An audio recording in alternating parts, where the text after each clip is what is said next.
indivisible, with liberty and justice for all.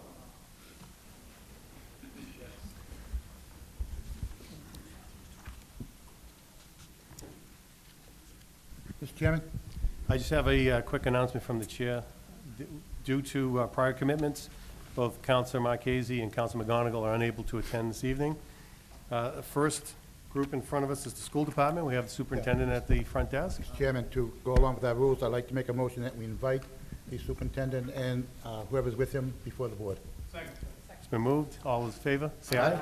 Opposed? You've moved the piece. We have the superintendent in front of us.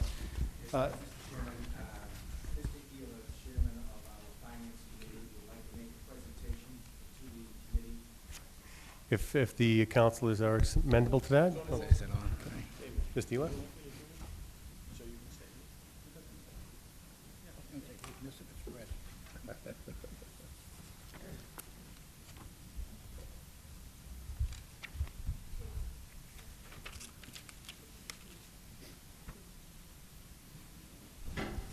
Oh, as long as it stays green. Okay.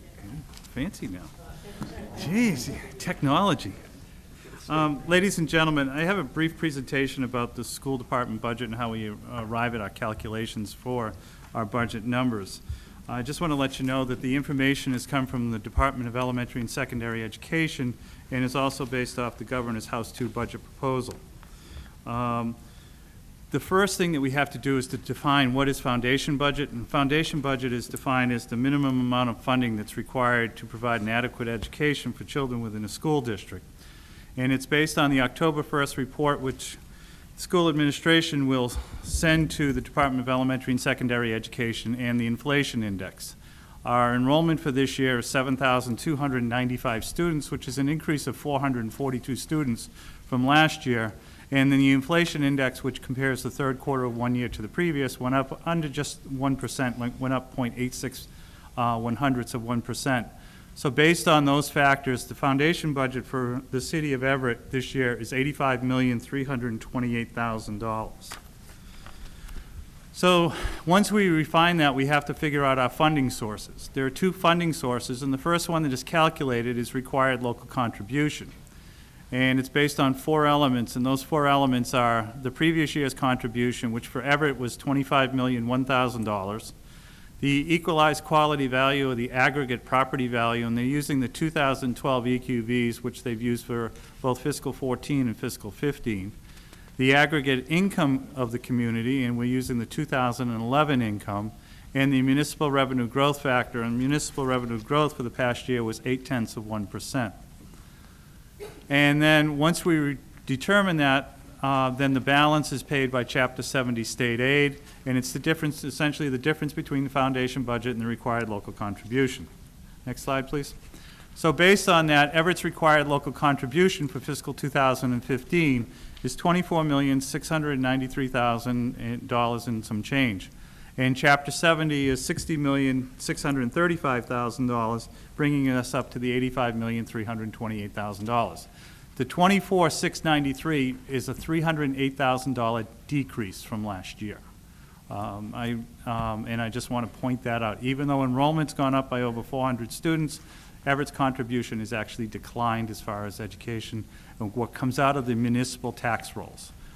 We will be paying all the $85 million, but the $60 million comes from the state. Okay, next slide, please.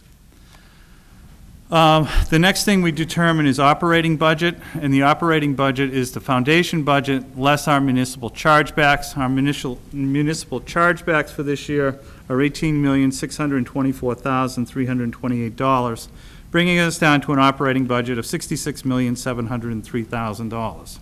And if you go to the next slide, you'll see that our municipal charges include the employer portion of health insurance for all our employees of $7.772 million, our charter school tuition of approximately $6.2 million, the employee health insurance actually comes from the city, the charter school tuition of $6.2 million, and the retired teachers insurance of close to $1.9 million actually is data that we receive from the state. Our Board of Health costs, where we pay for the Board of Health nurses because they are actually our school nurses, of $644,000. our City Hall administrative fees, which include the Treasury Department, the Purchasing Department, and the Budget Department, I believe? And the auditor, of $613,000, and our Medicare costs of $540,000. There are also our costs for building insurance, resource offices, the stadium usage fees, unemployment costs, and life insurance, totaling the $18 million.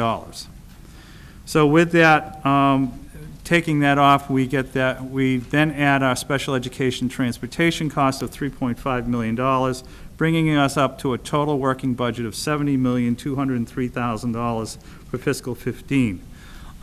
We just have to remember that special education transportation is not part of the foundation budget formula, so that's why it's always outside of the foundation budget and gets added on. Just if anybody would like me to go over the actual calculations, I'd be more than happy to meet with you in the future and go through how the state determines all the budget, but for time and effort of time that we have here this evening, I could probably spend a couple hours going over it, and I just want to save you the agony of going through it. But for right now, it's $70,203,000. I know the mayor has proposed allocating an extra $1 million to this budget, but this budget doesn't include this because the school committee passed this budget early in May before the mayor made that pronouncement back on May 26th or 27th, that Tuesday, about 3 weeks ago. So the other $1 million that the mayor wants to propose to add to education is up to you, ladies and gentlemen, to whether or not you want to approve that for us for the coming fiscal year. So at this point in time, are there any questions? I'd be more than happy to answer them to the best of my ability. Thank you, Mr. Ela. You're welcome. We have a lot of information here. Before we start, one of the things that some of the councils have pointed out to me is all the paperwork we have, it's a little bit cumbersome, so we're going to go, unless the body has any different thoughts, we'll go page by page, and we'll ask questions on each page. Everyone will have ample time to look at the documentation, ask any questions you want. Councilor Rose? I would like to ask one question. Sure. Go through the page. Absolutely, Councilor. Chapter 70, state aid. Go right ahead. Thank you. Through you, Mr. Ela. This Chapter 70 state aid, is that something that's 100% you're going to get this money, or is that just what's been? That's what's been allocated, and that's what's been approved. This comes after the governor's House 2 budget proposal, and as far as I know, the House and the Senate have both approved this, the same measures. If you go onto the DOR website, you can see by each community what they've approved under education and municipal aid. And as far as I know, both the House and the Senate have passed this version, and they're just going into conference committee right now to find out what's going on, but they have not changed anything. Okay, the next question is, I'm trying to lead to something so that in the future, we understand if there's an issue. This is based on how many students are in the public schools. Correct. Okay, so if in the middle of the year you get an extra 500 students, this money will not cover the other 500 students. That's correct. And That's what correct. The issue really becomes is that, first of all, let me just assure you about the Chapter 78.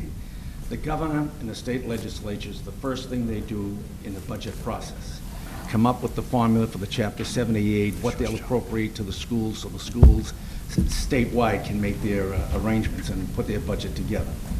But, you know, the bottom line to it is the budget is always a year behind. We are working off of the October 1st, 2013 enrollment. That's what they're going to pay you for. October of 2014, you'll probably have, you can talk to Dr. Stella, you'll have 200, 300, 400 more youngsters that we're not receiving money for. Okay. That's what the problem becomes. I just want to clarify that for the viewing audience. Thank you. Thank you. Thank you, Mr. Chairman. You're welcome. Well, we'll start at the beginning. Council McKinnon. Actually, I just, with that being said, to the superintendent, through you, Mr. President, the $1 million that's going to be allocated, is that enough funding? You see us coming back in the future trying to get more funding, or you forecast out anything further? No, I mean, whatever gets appropriated, we obviously will work with it. And if it's not enough, it means things have to go or things will not be done that we want to do. The $1 million is certainly going to help, but it's not going to answer the problem. I know that right now that some of the schools are at capacity level or above. Yes. Will this $1 million help, or It do will we help. need additional?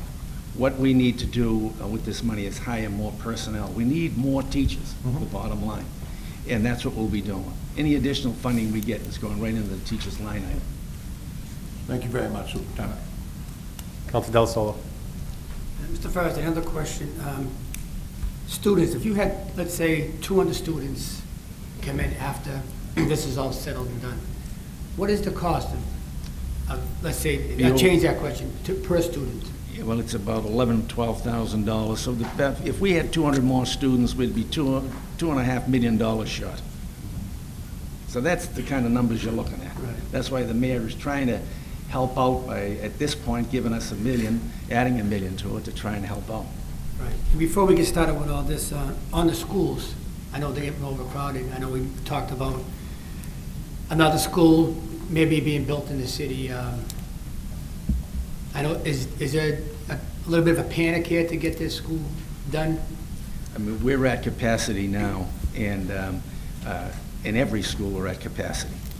So as you keep growing, it becomes an issue every single year. So, I mean, there is a push on. We've obviously, with your support, we made an application to the School Building Commission and to see if they'll fund our project here in Everett, so we're waiting to get the results of that. But that's going to be a couple of years away. Even if they say they will, it'll take a good couple of years to put all the funding together. Okay, just one more question. Is it slowing down when you have your count of students that are going to be in this upcoming year, and then, like we said, all that seemed to happen every year, it happens that more students come in after the budget is done. Is it slowing down the last 2 or 3 years, or is it increasing? It's growing. It's growing greater than what they anticipate each year. And they're projecting, the Metropolitan Area Planning Council is projecting further growth in our population, about 30% growth in the next about 12 to 15 years. So if it goes the way they're predicting, we're going to really have some problems. Thank you. Counsel Napolitano. Thank you. Along that same thought, that same line, is the increases that we're experiencing here in Everett, is this a situation that's unique to the area, to Everett, or is this also happening in surrounding communities as well? Our surroundings, first of all, we're unique. We're the fastest growing school system in the Commonwealth. And as far as the communities around us, Revere probably sees a couple of hundred. Medford's lost 50 or 60 students. Somerville, I think, has lost students. So we're growing. A lot of them are losing students, but statewide, we're at the top in terms of growth. All right, so that's something we need to be cognizant of, because this isn't a problem that's going to go away or be solved quickly. Exactly. Okay, thank you. Yep. If I may add, Mr. Napolitano, the state grew by 3%. And I think that was the first time in about 4 years that enrollment in the state grew. It's been dropping in the last several years. Also, Mr. Napolitano, if you follow from the city clerk, Mr. Matarazzo, the birth rate in Everett now is over 600 per year, which, if you look at our K-1 enrollments, they're the highest enrollments we have. So we project those to be even higher in the future. Thank you. Counsel Simonelli. Through you to maybe the superintendent. Just a question I'd like to ask. It's about the as far as the Chelsea and the what do you call it, the poverty level. Is it true that Everett's number 2 compared to Chelsea in the whole state for its poverty, and that's where we get extra money from? The last time I checked it out, per capita income in Everett is less than Chelsea's. And so we're seeing a dramatic change in our demographics in this city. Not only have we influx of people from all over the world, but also their income level. What I'm saying is how are we, if you rated in poverty around the whole state, are we up the top 5? That I don't know. I mean, I've never. This is what I've been hearing. I never believed it, but I heard that we're right up there. Well, just Dr. Stella was pointing out that over 80% of our students qualify for free and reduced lunch. So that shows you where the economy is going. And that, because of that, there's always extra money coming in through the state because of that. When they do this figure and they look at the needs that we have are a lot greater than a place like, say, Linfield. I mean, they don't, we have now 18 interpreters. Do you have any in Linfield? You know what I'm saying? It's we have issues that they don't have. And Mr. Simonelli, I wouldn't call it really extra money, it's just that the state knows that the city of Everett really can't afford to pay as much, so the state is picking up more of the cost. It's not really an increase, it's just the state picking up more of the cost. This particular budget, the state is paying 71% of the budget. Okay, very good, thank you. Counsel McKinnon. Just a very brief question. What's the student to teacher ratio right now? It depends. There are. Does it vary from school to school? It varies from school to school, but it also, you know, when they do student-teacher ratios, it also includes phys ed teachers and things like that, so the number appears artificially low. Generally, I would say our class size is averaging 25, but we do have first, second, and kindergarten classes that are 29, 30, 31. We have English language learner classes that are well into the 30s. So you have to be cautious with the averages that you'll see even on the Department of Ed website, because they might say 14 to 1, but I challenge anybody to go into a classroom, any classroom in the Everett Public Schools, and only find, and I'm sure the people behind me would love to have 14 kids. Yes. They're typically more likely to serve 28. So we definitely need this. This is something that is desperately needed right now. Okay. Thank you very much. If there are no other general questions, we'll go right to the budget summary page. And I stated earlier, we'll go page by page, so everyone will have plenty of time to look it over, ask any questions you like. So first page we're on is the budget summary page. So take a moment. If anyone has any questions, we'll address them. Counsel Simonelli. Yes, I'm just wondering how the special education, the transportation, how does that work? Is that on bid? I mean, it went up $100,000. Does that go out on bid, or how does that work? Special education transportation does go to bid, but that's handled here. It has nothing to do with the school department. 25 years ago, they asked to put it in our budget for tracking purposes. We don't bid it, we don't award it, we don't have anything to do with it. Who bids on that? The city does, city purchasing agent. Seems like the same company had it for quite a while. I'm just wondering, maybe they could look at other companies coming in and probably, could cut the deficit down. So that's the only question I have. Thank you. Thank you.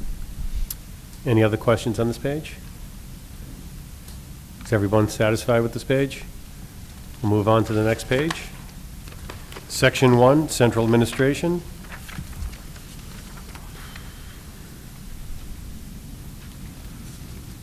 First page is titled Central Administration Personnel Services.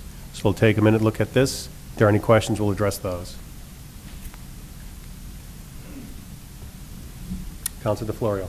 Thank you, Mr. Chairman. I've noticed that the central administration personnel, you're requesting less money this year than last year? No. No, we're requesting $110,000 more. But it says 2014, $2,051,000, and the request for 2015 is 1,890. In that column, That line item. that's estimated. That's the estimated. The appropriated one is the one you'd look at, the second column in. The 1,007,800. What you did was appropriated $1.7 million for 2014. We're requesting $1.89 million for 2015. So you use but out of the 1.7 million, you use basically 2 million. That's You correct. use more than, okay, Correct. thank you. Any other questions on this page? We'll move to the next page. Central Administration General Expenditures. Take a moment to look at this, and if there are any questions, we'll address those.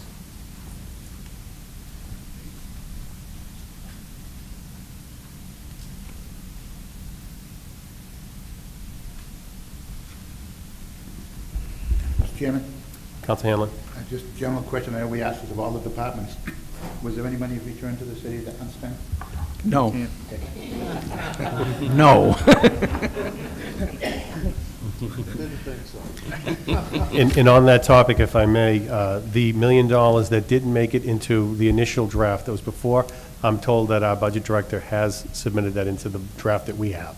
So, as you know, we can't add. We can only reduce, and we can't reduce the school budget anyway. But it's already been in there, so it's all set. Right. Okay, thank you. Any questions on this page, the general expenditures? Counsel Simonelli. Thank you, President, through you to Superintendent. It's always been a pet peeve about the advertisements. I think that you spend a lot of money on all three papers, and half the time, I think people don't even really look at the papers, except for politicians, so. You know, I don't think you need three papers, all three papers, the same time, the same ads in all three papers. I think it's a waste of money, possibly. I would like to see, make a motion to cut the advertisement, 45,000. We can't do any cuts with the school department Can't do budget. any cuts? No, not with the school department money. And what are we doing here? Well, we're reviewing it and asking questions with regards to whatever's in If we there. can't make any cuts, you No. know, you guys, it's Mr. Simonelli, you've been in elective office for a long time, and the bottom not line that is, long, sir. the school budgets across the state are set by the state. It's not set by the local government. They set the number. You have to, as Mr. Ealer had pointed out earlier, there's a minimum, and that's what we're dealing with, is the minimum. So, yeah, you can't cut it. That because seems you'd like be a wrong. maximum to me. And, but that's where it stands. And one more question, the homecoming, same thing with that.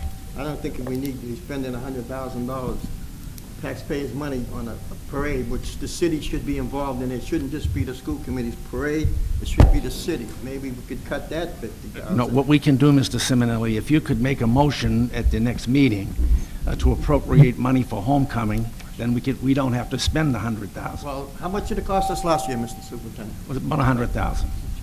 It was over that.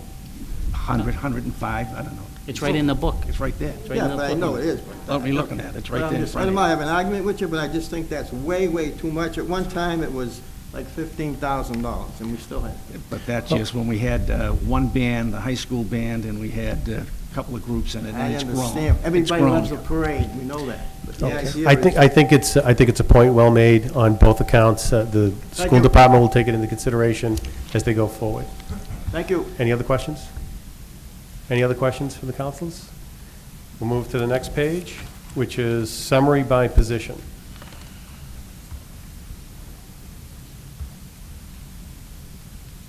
Council Sadi. You have a payroll officer that you're no longer employing? No, that gentleman retired. So you're not replacing him? No, we are replacing that person, but not at that level. Okay. That's what it is. Council Simonelli. Thank you to you, to Superintendent. I just want to make a comment. You're doing very well. Lately, you've been going up and up, and you deserve it. You do a great job, and I just want to commend you on the job you do for the city. Maybe we have personal problems, but you're doing a great job, and you deserve that money. Thank you very much, thank you. Council McKinney.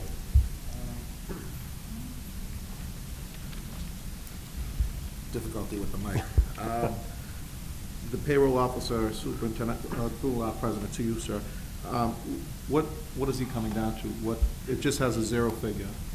Yes. Has that been established yet, or?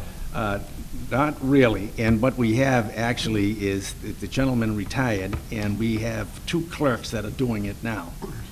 And so we're deciding where we're going to go by July 1st. I just seen the zero figure, and I said, well, That's let me because, ask a question on that one. because he retired Yeah. at that, no one's coming in at that number. Thank you very much. Yep. Council Napolitano. Thank you. Mr. Superintendent, the attendance officer, I just want to make sure, I've been told that there's a couple of different jobs. Now, what's their main role? Is their main role to ensure that people show up to school, or is it to ensure that they live in the city? Their biggest thing is to ensure that they are living here. As we talked earlier about the number of enrollment that we're getting, the number of students coming, as they enroll, then we need to make sure that they do live where they say they do. And that's one of their biggest things. But they're always checking to see if you're living in Everett. Okay. Because we have a transient population, as you know. We have 2,000 students come and go every year. So, And we're going to be adding another officer? yes. Good. Now, do they also have a staff that assists them in No. trying to, it's just two people that Just the two of them. chase it down to try to determine that everybody's legitimately here? That's correct. It's a heck of a job. Oh, yeah. Okay, thank you. Especially when we mail a letter home to your mother, and it comes back as you're not living there, then we get the chases on. Any other questions on this page? Seeing none, we'll move to the next section, which is Section 2, instructional. Page we are on is instructional personnel services.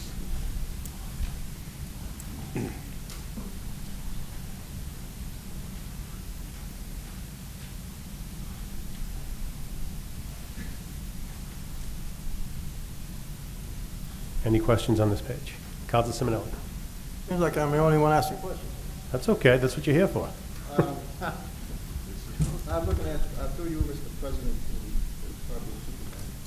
It's the overtime expenditure.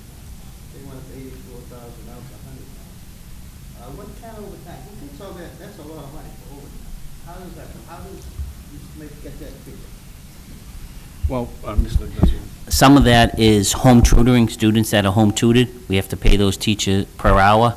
And a lot of it is our culinary arts events that we have at night. We have to pay those culinary arts staff to perform those night duties. And I'm sure everyone has tasted that food, and I don't think there's any comments negative about culinary arts that I can think of. But most of it is home tutoring, to be honest with you. The amount of students that need to be home tutored at this point, it all comes out of that overtime. Does the maintenance department get quite a few, they get any? But it wouldn't be in this. They're This not is in in this. teachers, They're in not the in this last section. section. Not in this section. Okay, thank you. Council McKinnon? I see Senator DiDomenico in the crowd. Could we please invite him forward if he would like to come into the chamber? Senator DiDomenico, if you're interested in coming in the chamber, you're more than welcome to. Okay, just a concerned resident? No, you can't watch now. You gotta watch from over here. Not tonight. Wherever you're comfortable. If you want to be comfortable up there, that's fine. You work hard enough. And let me just say that the senator has been a great supporter of the schools. He's done great things for us at the State House. He's gotten us extra funding, he's gotten us grants, and he really has been a true friend of the Everett Public Schools, and we appreciate that, Senator. We do appreciate your efforts. Thank you for coming up too, Senator. Council Hanlon. Council Hanlon, did you have a question? The summer programs at Devon School, they say it's brand new. Just explain what it is, and is it going to be a continuing program? It will be continuing, and what it is, the youngsters that are in that program have to go to school more than 180, well, we go 186 days, but they go 210. And so we need to keep the school open, and that'll be that way forever. Thank you. Yep.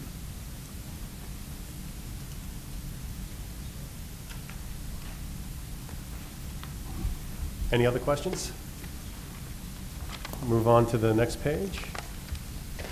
It's instructional general expenditures. Page number 2.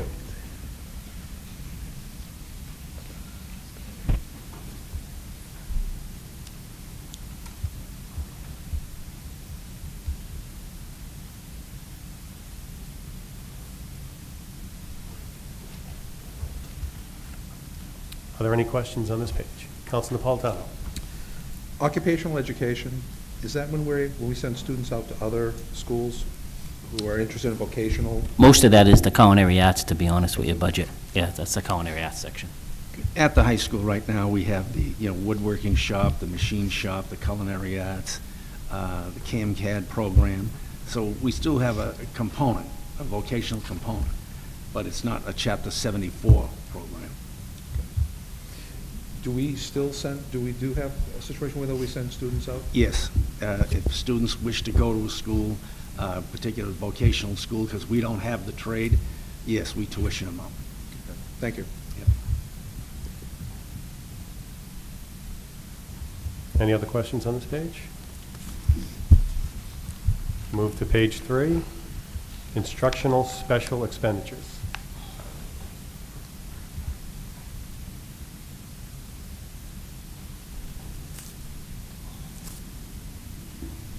Council Hanlon. Thank you, Mr. Chairman. The computer purchase and supplies, I see we're estimating that we're going to spend $475, we're asking for $800,000. We're doing something new. We would be replacing, the high school now is 7 years old, so all the teacher computers there are a couple of labs up there. Those computers now need to be replaced because what's happening, software now does not work with those computers that we need to purchase. And also, I don't know if some of you are aware, the state may be moving away from MCAS towards a new test called the POC. So the POC is offered in 2 segments, one a writing and one an online. So we need to purchase some iPads to be able to do that test online. So that's why the computer purchase is so large, to be able to do that. Okay, thank you. Any other questions?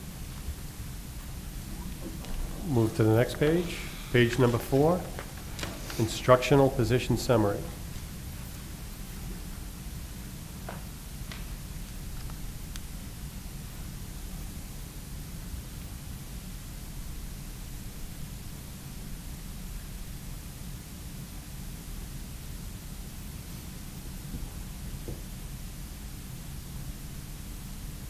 Any questions on that page?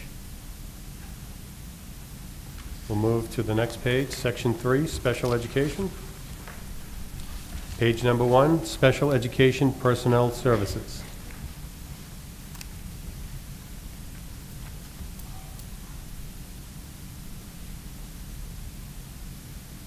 Council Simonelli. Just question I could ask before. I'd just like to know when you ask special education, what company is the name of the company? It's the Malden Transportation, How long has they been with us? 20 years. 20 years? That's an estimate on my part, about 20 years. Okay. Okay, thank you. Any other questions? We'll move to the next page. Page number 2, special education general expenditures.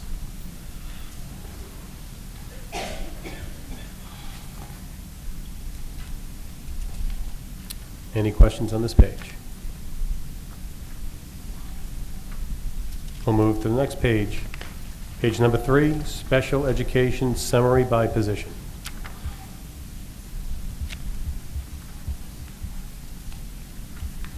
Council Napolitano. I actually don't have a question, I have a statement I want to make. First of all, again, I want to reiterate, I do this every time I'm on a budget committee, but the special education, as the parent of 3 of my 4 children who have benefited from the special ed program, and knowing friends of ours who have kids who have had similar issues and seeing how they've turned out, I do want to compliment you and commend you for the quality of the special education department. My children would not be able to do what they're able to do if they didn't get the help that they got from your teachers, and we do appreciate that. Thank you. Thank you very much, and we do. We have some wonderful people who do wonderful things, and like you say, you've seen firsthand what they've done for these youngsters, and it, oh yeah, you're a believer. Any questions on this page? Move to the next section, which is section 4, athletics. Page 1, athletics general expenditures. Any questions? Council Simonelli. It's just the salaries. Can you tell me, through you, Mr. President, to the Superintendent, the top 3, the football varsity, the hockey varsity, and the girls hockey varsity, why is the salary so high? Am I on the wrong page? You're on the wrong page. You may have gone ahead of us. I'm running ahead? Yeah. Oh, I'm sorry. Page 1. Page 1, athletics general expenditures. I'm sorry. That's okay. Any questions on this page? All right, we'll move to the next page, page 2, athletics budget summary.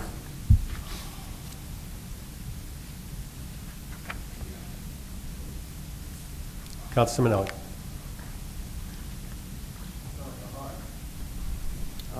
The same question I'll ask you again through you, Mr. President, Superintendent.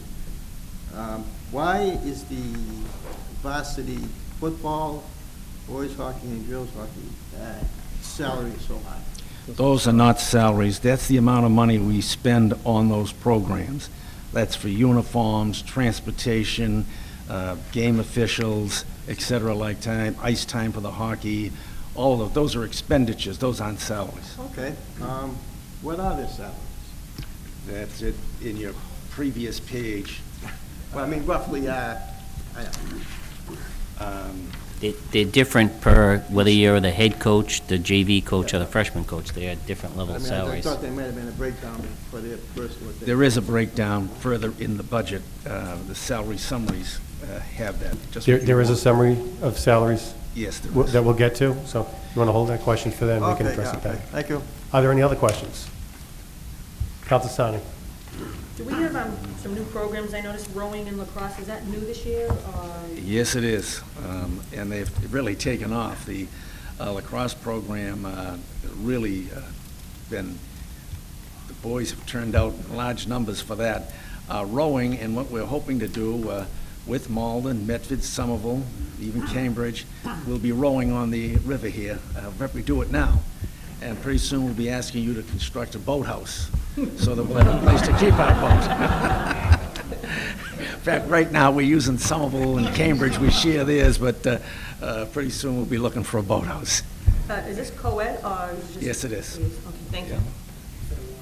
Yeah. Are there any other questions on budget summary? Counsel McKinnon. The numbers, so I can explain a little bit maybe, would be for equipment also. That's Oh, what- it's yes. Equipment and Yes. everything else. So it very encompassing, I understand. And I know that those three sports right there, just with ice time alone, football equipment, hockey equipment, it will be those prices right there. So if that explains it to anyone that had asked the question. It's for helmets, shoulder pads, Here we ice go. rental. Mhm. Ice time alone is a killer. Thank you. Sure, Tell you Counsel.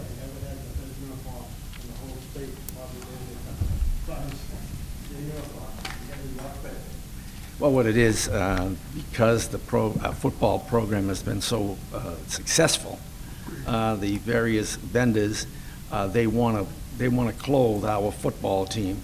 And of course, we always tie it, if you're going to clothe them, you got to clothe everybody. And, but that's what they're looking for, is the exposure in the newspaper and on TV, so they see their symbol. And in fact, I want to say, I think I'm correct in saying it, we're the only high school in the Commonwealth in which vendors pay for our uniforms. But we, as they say, we've parlayed all of our sports. If you want to do football, then you're going to do them all. Yep. Any other questions? Seeing none, we'll move to the next section, Section 5, which is maintenance. Page number 1, maintenance, custodian, house worker.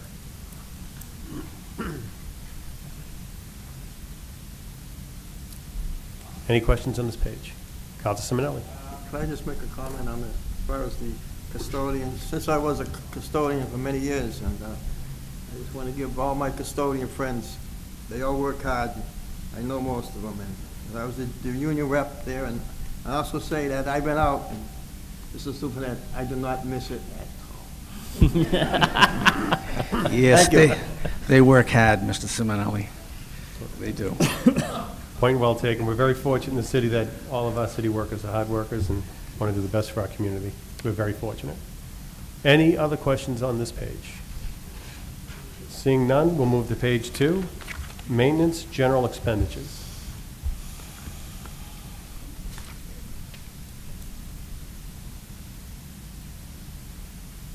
Counsel McKinnon. Vandalism. I'm looking at that now. Is there much vandalism that goes on around the school areas? No, we've been very, very fortunate. We're not seeing graffiti, we're not seeing much vandalism at all. Okay. Could it have something to do with the camera systems that are in? No, actually, even before we put in the surveillance systems, we weren't seeing it. And it just goes back to the fact that, you give them a nice place and keep it clean. They respect it. And I tell you, come to our buildings and you'll see it. You don't see anything inside, you don't see it outside. The kids respect it, and we respect them. Thank you. Counsel Simonelli. Here I go again. I'm looking at the, what am I looking at? The Devon School lease. Seems like it's going up every year. How does this work? I mean, are we eventually going to buy this school, take it over? How long is the lease going to be? And could you just give information of people that, how is this money working, and when are we going to take the school over, or what? Well, eventually, we hope that the city will take the school over. When we got into this a year ago, the mayor wanted to be sure where the city's finances were. And of course, we're going to get stronger every year as it goes on. as, you know, Edison comes online and other sources of revenue, then I would hope that the city would look to buy the building. But we have a lease there for 20 years. 20-year lease? Yes. Buy the building twice over for that guy. Well, we would hope that you will buy it and Yeah, make the well, motion to we buy don't the want it to building. go for 20 years, no way. That's right. So as soon as you can, you want to buy the building.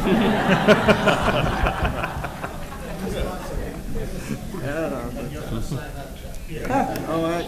I was not good in math, as a lot of people know.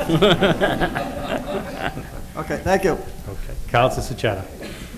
Yes, I imagine you were waiting to hear from me. I got one little comment to make. Why are we paying for snow plowing? We got $100,000 in there. Doesn't the city plow all the properties? No, the city does not plow the school property. They don't. They do not. So we got to not only plow it and then snow removal, because we obviously can't build big mounds in our schoolyards and parking lots, so we have to cut it out of there in a lot of places. So that's why it's an expensive proposition. The past 2 winters, it's been really tough. I'm surprised. I thought the city did that plowing. No, they don't. Thank you. Yep. Councilman Napolitano. Along those lines, has that always been that way? I've been in the system 50 years, and that's the way it's been.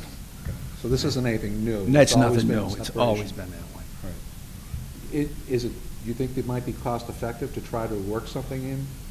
The only way it's going to be cost-effective is if they service us. In other words, schools, when it snows, we get we have to remove snow banks and everything else, but we work all night long so that the next morning you're ready to go. See, now the city, they've got other issues that they got to address. Are these the maintenance department people? Do you also? We bring in bring contractors. Contractors. Yeah. Thank you.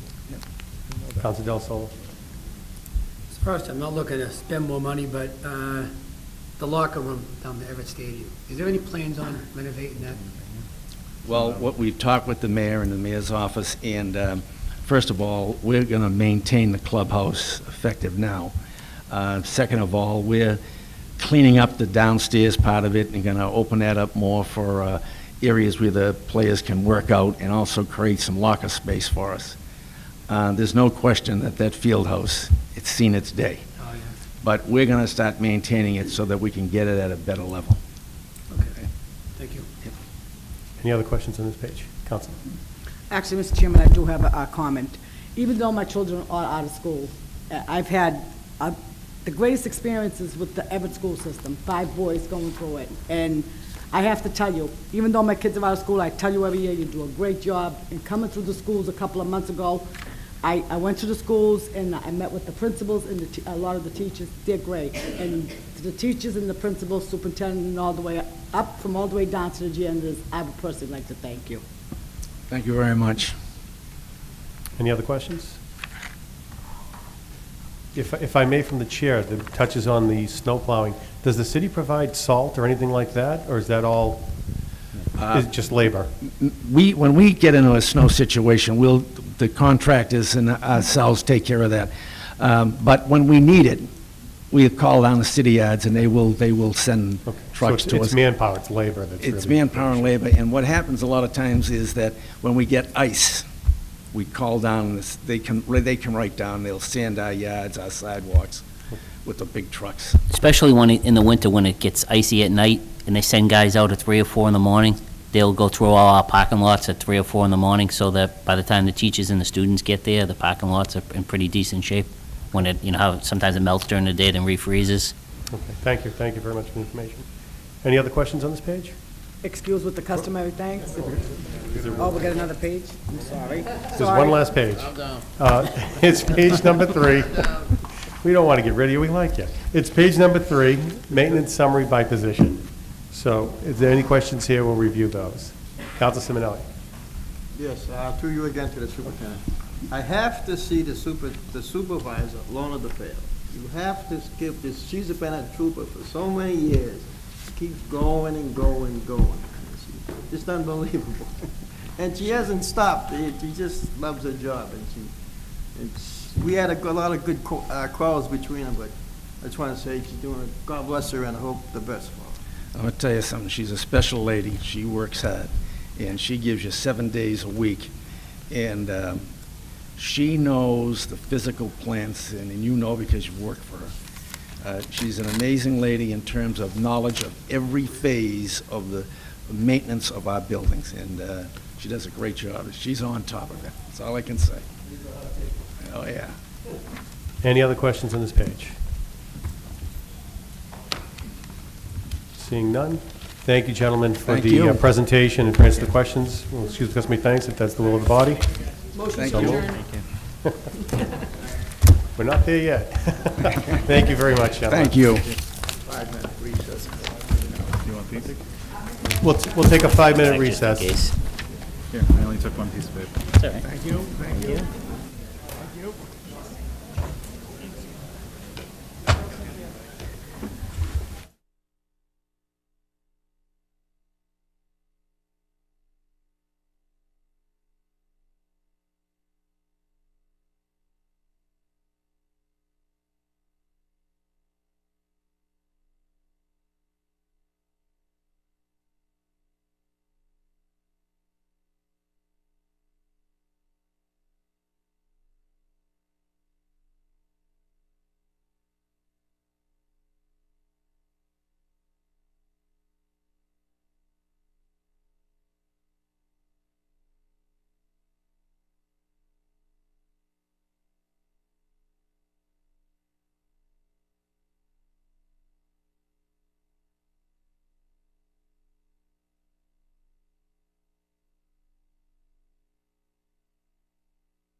I did learn something.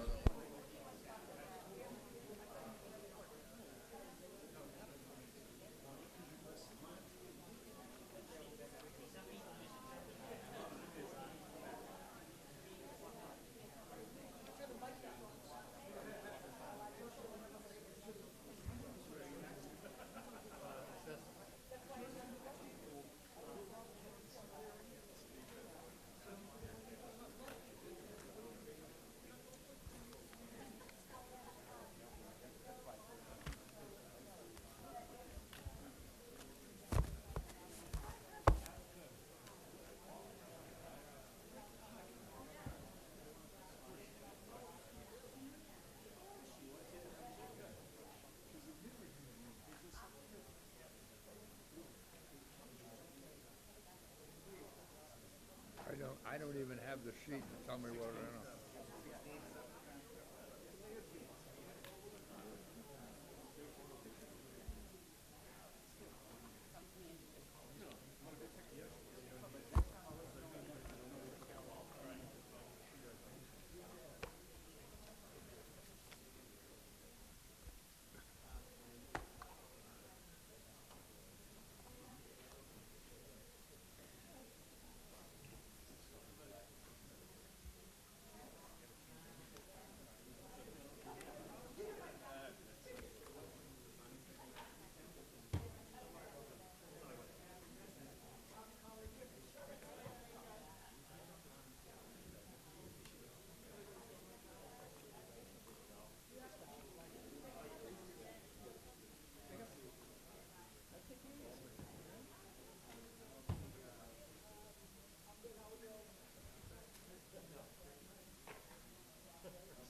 Okay, our meeting will reconvene.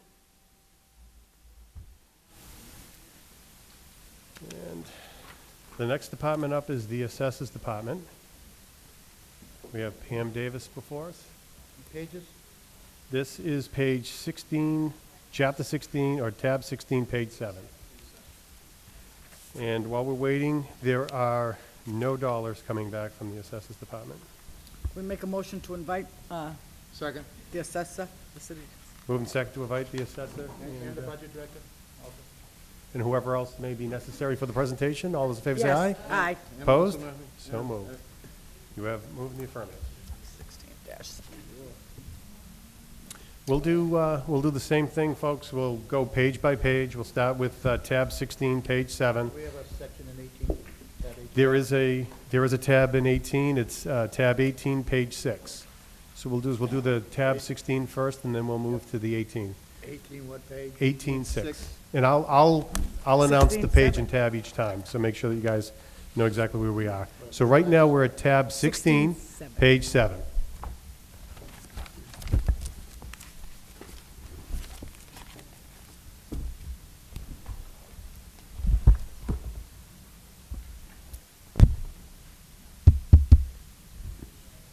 Council Hanlon. Thank you, Mr. Chairman.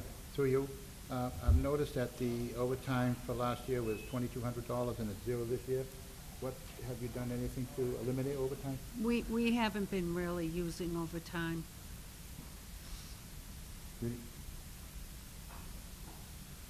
Said you spent $2,200. Well, that was a special exception. Okay. We didn't foresee any overtime for this year. Council McKinnon? Oh, actually, I'm sorry, Council Hanlon, do you have any questions? Yes, I'm sorry, thank you. Yeah, You're all set? okay. Council McKinnon? What was that special occasion? It was several, not just one, and it was for the clerks, so we know we're not going to be doing that this year. Okay, so that won't arise in the No. future? Okay. Do you foresee anything else that may arise that you may need that funding for? No. Okay. I'm sorry, Council McKinnon. Council Sani? Thank you. Your data processing, you budgeted for $1,450, and you expended, is that a contract or anything? Because you haven't spent anything yet. No. Some of our contracts are built, well, how can I say this? Some of the maintenance contracts are built into the contracts for software products themselves now.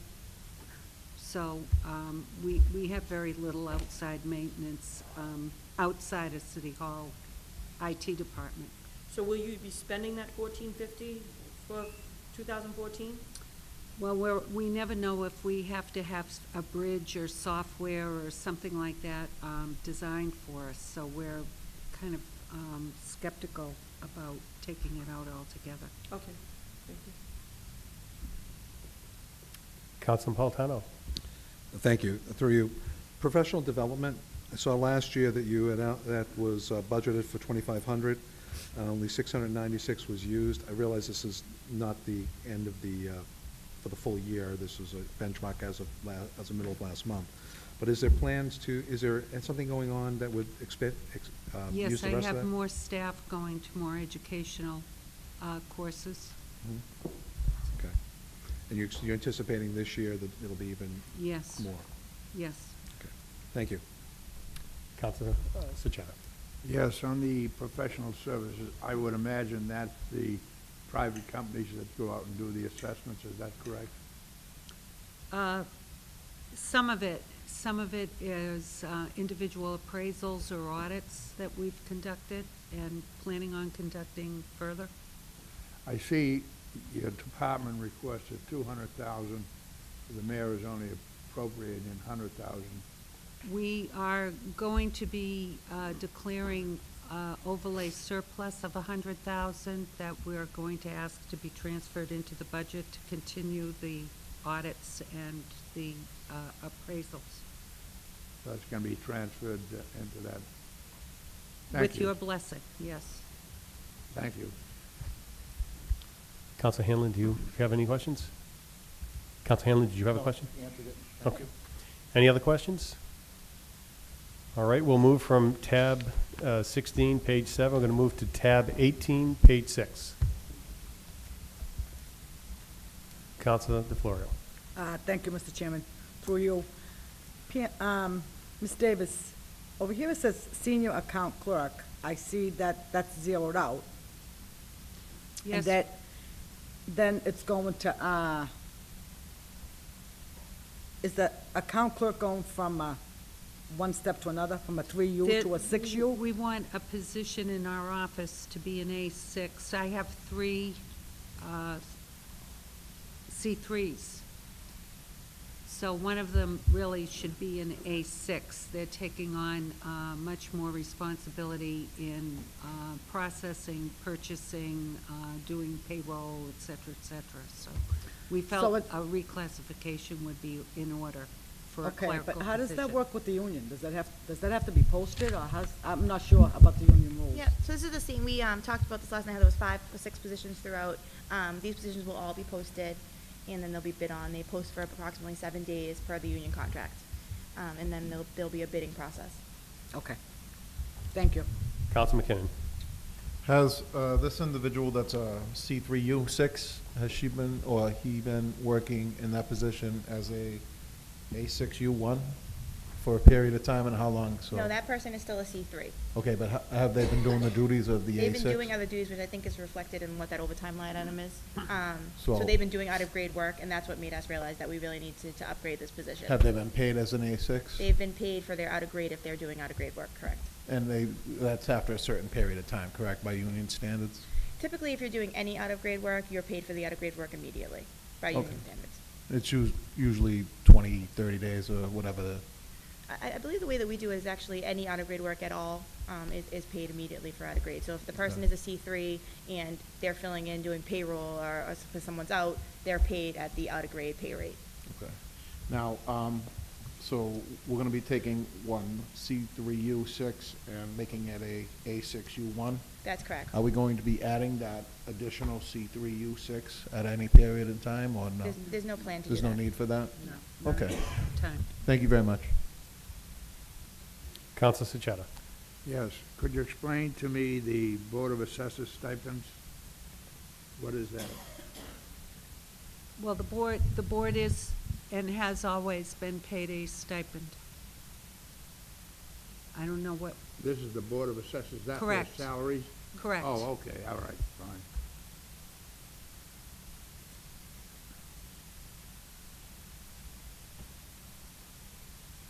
Are there any other questions? Are there any proposed cuts?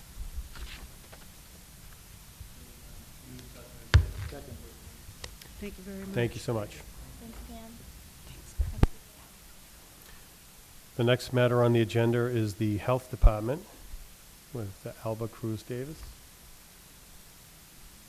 That is tab 16, page 34.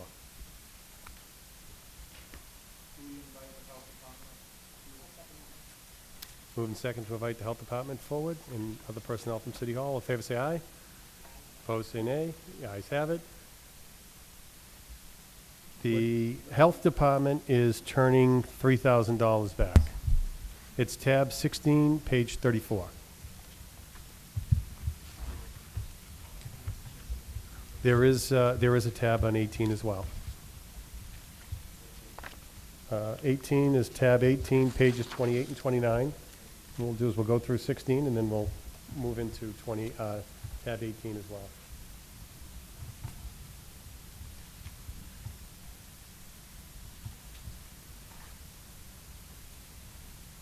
Council DeFlorio. Thank you, Mr. Chairman. Part-time salaries. Last year, you budgeted for 9476. Year-to-date, you used 882. And this year, you're budgeting for 35,000. Yes, so, the year-to-date is not reflective of the actual, since we have had an inordinate amount of, those are, individuals that work through our, per diem, that includes per diem. And those individuals will be working on school field trips. Next year, what we're proposing for part-time workers are a youth worker and an outreach specialist / communications specialist, an outreach worker / communication specialist. Those will be included in that part-time salary. So right now, the 9,476 that was budgeted for last year, what do you have right now? That's just one person? Those are our per diems. So that includes our per diem nurses, and that is, I think we have approximately, I think we're intending to spend it down by the end of June with our per diems that will be needed for school field trips and work for our emergency preparedness that we need to do for our trailers, et cetera. Okay, thank you. Any other questions? Council Simonelli. Thank you, Mr. President.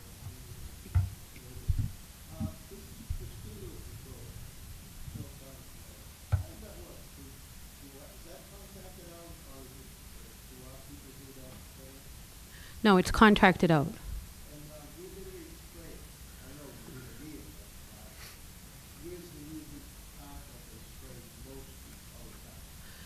They usually spray throughout the city, but also recreational areas and open areas. Yes. Yes. Yes. Yes. Council McKinnon. Yeah, you mentioned the mosquito control. Isn't it pucking? They put these pucks into the catch basins? That's what I wrote it, that's why I know. So what's going on now is only spraying, because unfortunately the rules were changed such that you had to be licensed to do the larvicide placement in the Yep. bin, in the basins.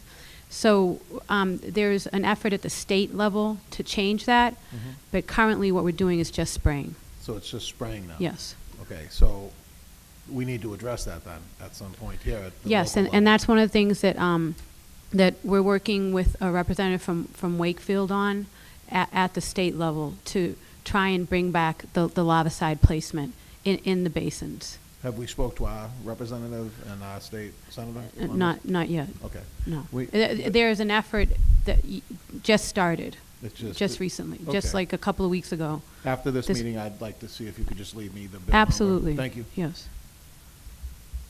Any other questions on this page?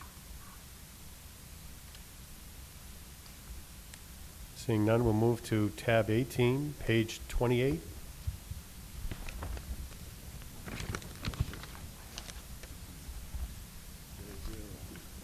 Councilor DeFlorio. Thank you, Mr. Chairman. From what the mayor had said, that everybody was getting a 2% raise, and I'm not picking on this, I'm just asking the question, this seems to be a little bit more than 2%. So can you explain the reason why? Sure. Right now, Alba is the acting health director. We haven't actually offered the position to Alba or anyone else yet. We're still in the interview process. Alba put this budget together and anticipates her doing two positions, both the director of public health and the joint committee director, which if you remember correctly, we put out to bid last year that we wanted to work with an organization to promote healthcare in Everett. The joint committee was the winner of that bid, and Alba has been serving as the director of the joint committee since Jackie Coogan left. This budget anticipates that if Alba was the director, she would be both the director of public health and the director of the joint committee on children's health care, and that's why you're seeing that that pay. All right, the other question I have is health and wellness supervisor.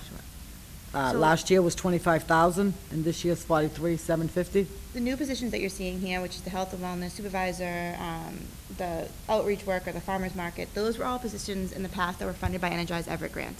The Energize Everett grant has been suffering at the state level. We're not confident that it's going to be renewed.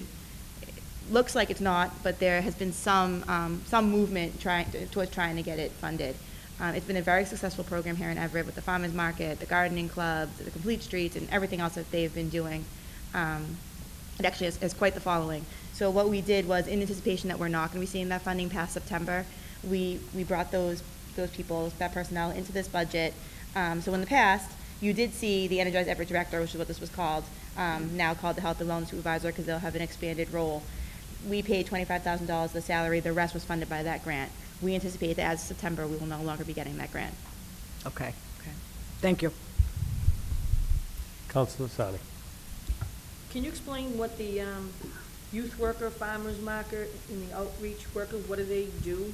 Sure. So, the farmer's market is under Energize Everett, and it's a seasonal position that's funded from March 1st to October 31st for approximately $4,000. And they work incrementally. For 4 months, they work 4 hours a week. For the other 4 months, they work 10 hours a week. And they provide oversight and administration of the farmer's market, bringing in the farmers and the vendors that will be working at the farmer's market and developing other like collaborative relationships. For instance, this year we have some school readiness or ready to read individuals that will be coming out for outreach efforts, etc. The youth worker will be working in tandem with the health department, the Cambridge Health Alliance, the police department, the Everett Public Schools, and TISA, as well as eChip, to improve youth skills, work readiness, and career readiness, particularly for youth that are at risk for dropouts, youth that are involved with the courts, and also other programs to coordinate throughout the city with, for instance, Energize Everett, Planning and Development, and other citywide entities. But that position would work throughout the year with also HR, for example, through HR to improve initiatives for career services and summer programs and also internships. Okay, thank you. Counselor Hanlon. Counselor Hanlon, did you have a question? I'm just counting, sorry. Oh. Through you, Mr. Chairman, I'm looking at the thing, and I see that you have 16 nurses. Yes, sir. And you have nurses per diem, and it's just 11,500. Yes, What sir. would that be used for? So the per diem, again, are used for school field trips, if nurses call out sick, and other like events that may require additional nurses. Is it one nurse or several nurses? It's at present about, we have approximately 4 per diems that we use on an ongoing basis. And you said on school trips, the other nurses go on school trips too? Yes. Okay.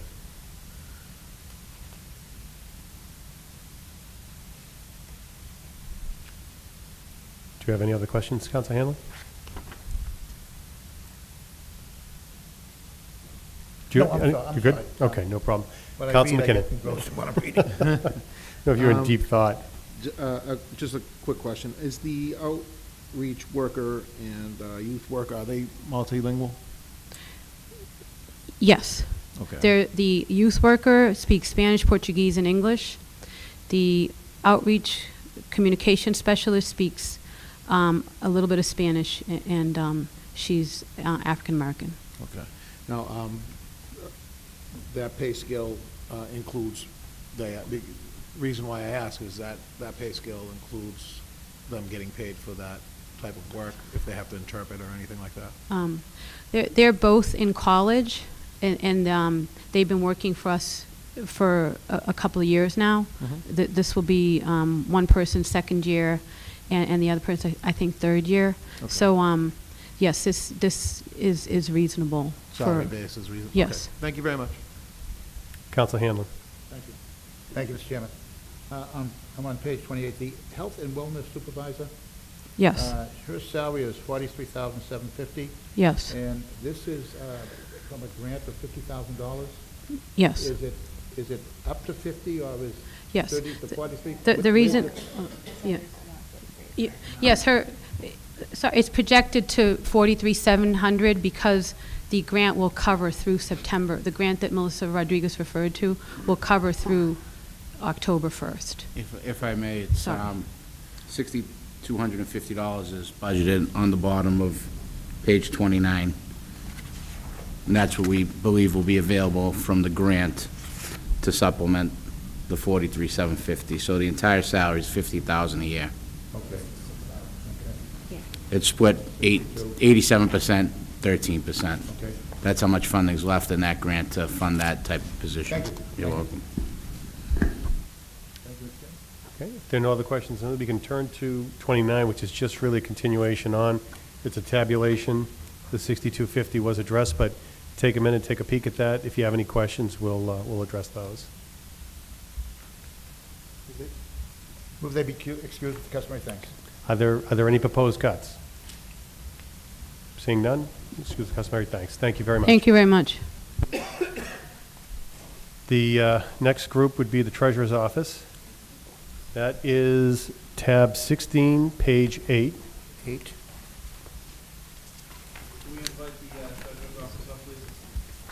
Is there a second?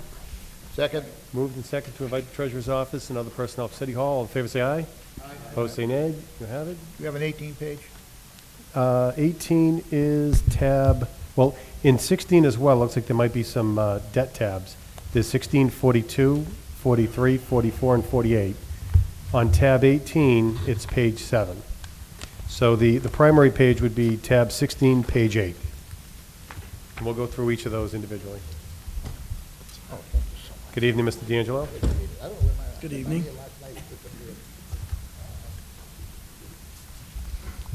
And there are no funds being returned from the Treasurer's Office.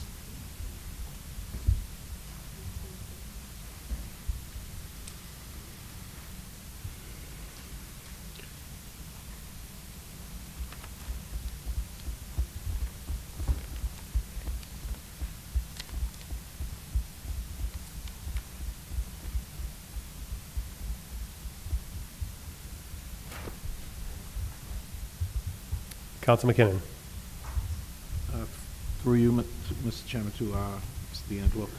The security services, there's an increase this year, or recommended increase this year. What's that for? Basically, the bill went up, that's the armored car, and they're just charging a little more because of the fuel increase. Mhm. That's the way they passed it to me. They said there was going to be a fuel charge, it was going up. So there's a It's a minimal charge per month, like common. $20, $30 a month, yeah. Thank you.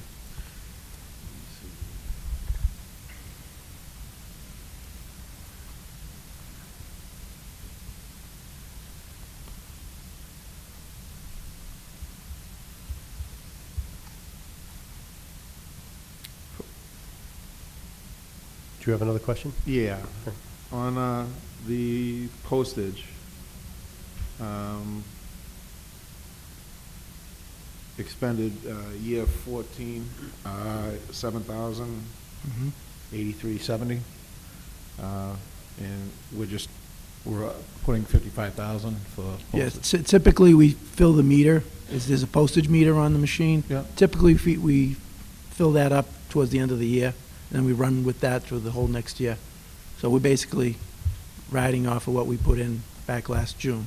It's down to about 10,000.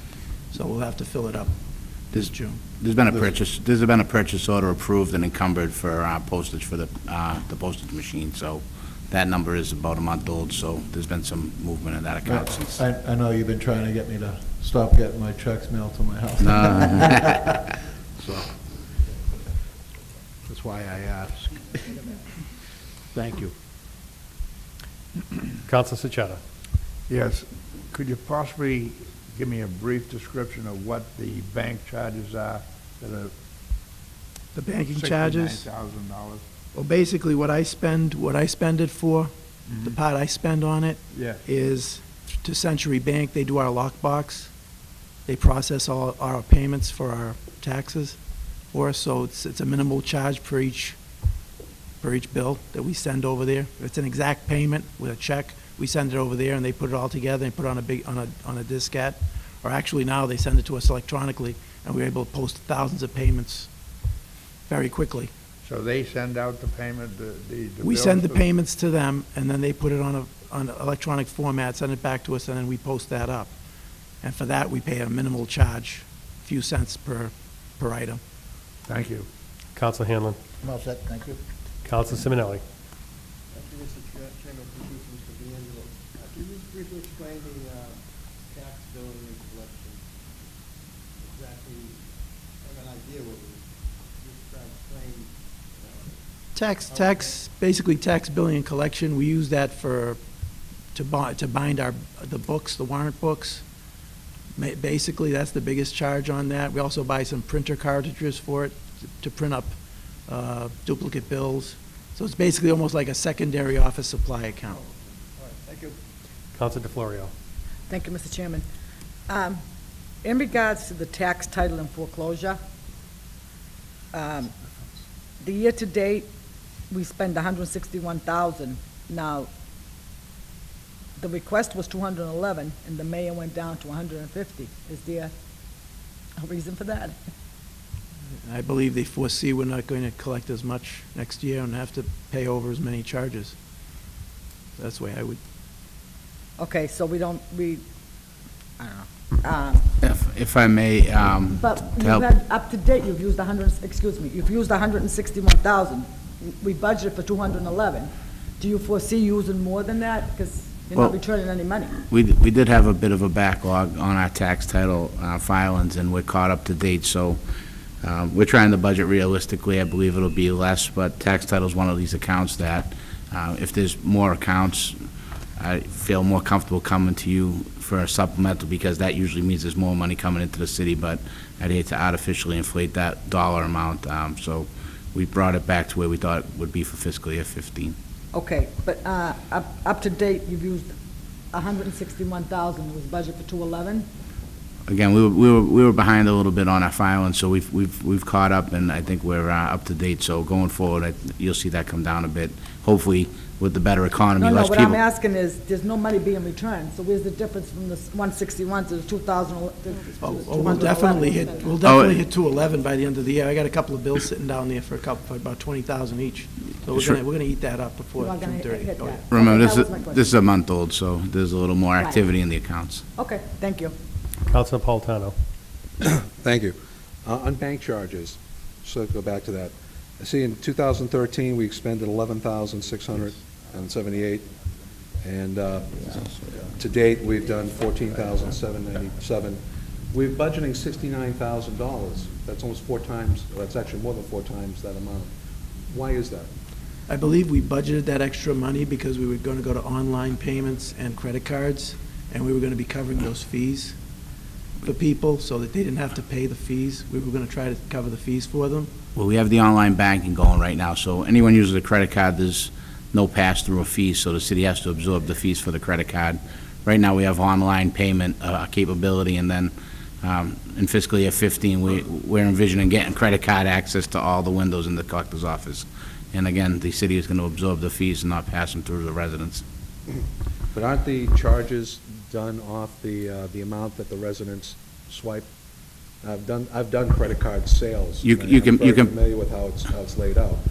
You can pass, you can't take a net tax payment, so credit card companies take their money on the back end. If someone spends $100, the city would typically get $97, $98 of that.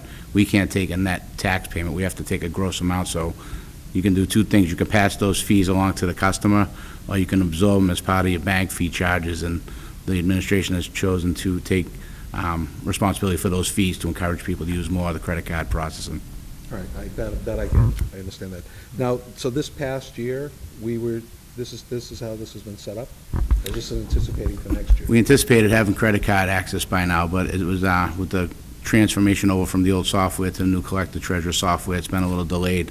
We have now cash draws at every window. We have cash draw, we have receipt access, and we're integrating our financial system, and we just brought over our water and sewer receivables. It's been a 3-phase system. We did our general ledger, we did our treasury module, and now we're doing our utility billing module. So utility billing just got implemented maybe a week and a half ago. We're working out all the kinks, getting everything ticking and tying on our end, and then we're going to bring in the credit card processing. So just a little delayed on our end. We were hoping to have it available by now. All right, well, so the 69 that was budgeted for last year for this wasn't used. Where did the difference of the money go? Well, if it's not used, it'll be turned back to the general fund. We were just informed that there's no money being returned back in. I think we used some of that money this year for the issuance of new debt, for the bank fees over the issuance of new debt, if I'm not mistaken. Is it going to an encumbrance account? Isn't that different than what shows here? And then the encumbrance, used to get your cost on. Yeah, I don't know if we did that. Well, I'll have to check that account, because if there's money, if there's money available, it'll be turned back. I don't believe it's been expended just yet. That would be my concern, where no money's being returned, but we got almost a $50,000 difference here. I'd just like to be able to get like your where. Understood. Yeah, let me check into that for you, sure. Well, I believe I just put in a debt payment this month, that for the debt we borrowed in December, that we had to make an early interest payment on because it was more than 6 months.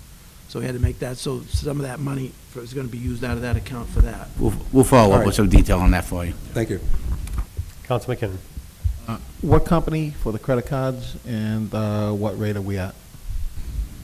Right now, we Paying out. right now we use Unibank for our online bill payment, and there's a tiered fee. It's there's, on pass-through charges, the rates could fluctuate. There could be 40 different types of rates that are passed through, but the bank will normalize that, and I think they charge us a flat 2.5% on any credit card process, and that goes through the machine. In some cases, if it's a debit card, it's a different charge than a credit card, but it's a 2.5. It's a flat fee, so that you don't have to get into all the interchange fees. Chase Visa will charge you different than Citizens, and charge you that. So it'll be a flat rate. So the bank kind of passes it. They normalize it, give us a flat rate, so it's easy for us to administer. Okay, and then, what was the company's name again? And that's the same company that's gonna be at every window? Well, Unibank is the online process, and right now, if you go to pay your taxes online, you go through the Unibank, and that money goes into a Unibank account. For credit cards, we haven't picked a vendor yet, so that's a fluid situation at this point. Okay, so at some point, you're gonna come to us and say, all right, this is the credit card company, and this is the rate we're at. Yeah, I'm not sure if we'll come to you, but we'll go through that process. We'll be able to see that, correct? Yes, well, once we know, you'll know. Yes, Thank you. absolutely. Thanks. Are there any other questions on page 8? Seeing none, I would recommend that we go to tab 18, page 7, because that talks about salaries. That's a little more directly related to, we will, yeah, those are debt. And it probably apples to apples, go right to salaries. That's tab 18, page 7.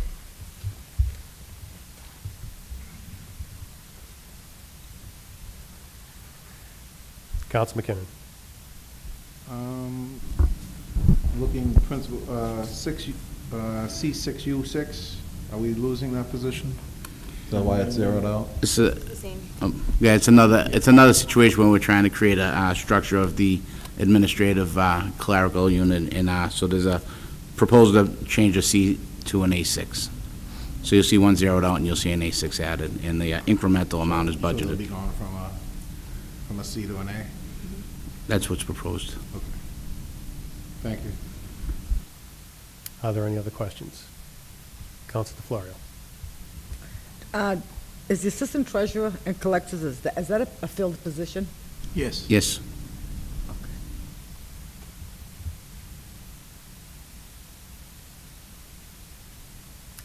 Counsel Sani. How come the salaries went down from the receiver and the cashier? That's. The employee. Not the cashier, just the money.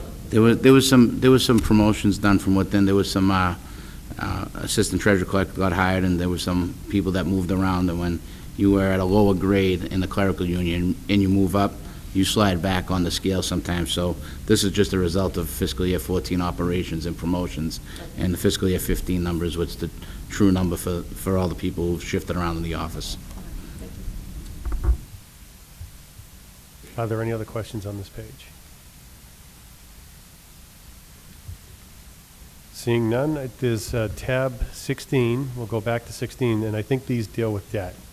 It's tab 16, pages 42, 43, 44, and 48. We'll start with page 42. Tab 16, page 42.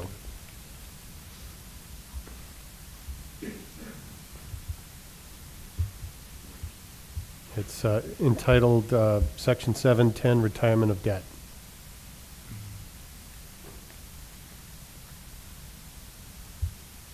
Counsel Del Sol. Can you just explain school construction? Is that, just explain that to me? The first one, February 7th? Yes. School contract, yeah, basically, that was a loan taken out in conjunction with basically for the high school, but also to clean up some of the overages on some of the old schools like the Lafayette, the English, and the Caverian at that time. On the new high school? Yes, that's the debt order that we had for the new high school. What was done there? That was for the construction, we built it. Oh, when you built Yeah, it yes, itself? yeah. Thank you. Counsel Sani.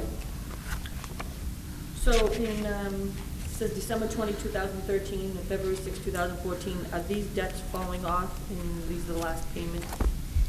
No, those are the two capital borrowings that we did for those 2 years, the last 2 years. That's basically the way they wanted the account description put in as of the date of the borrowing, because it matches the book that we get from our financial advisor.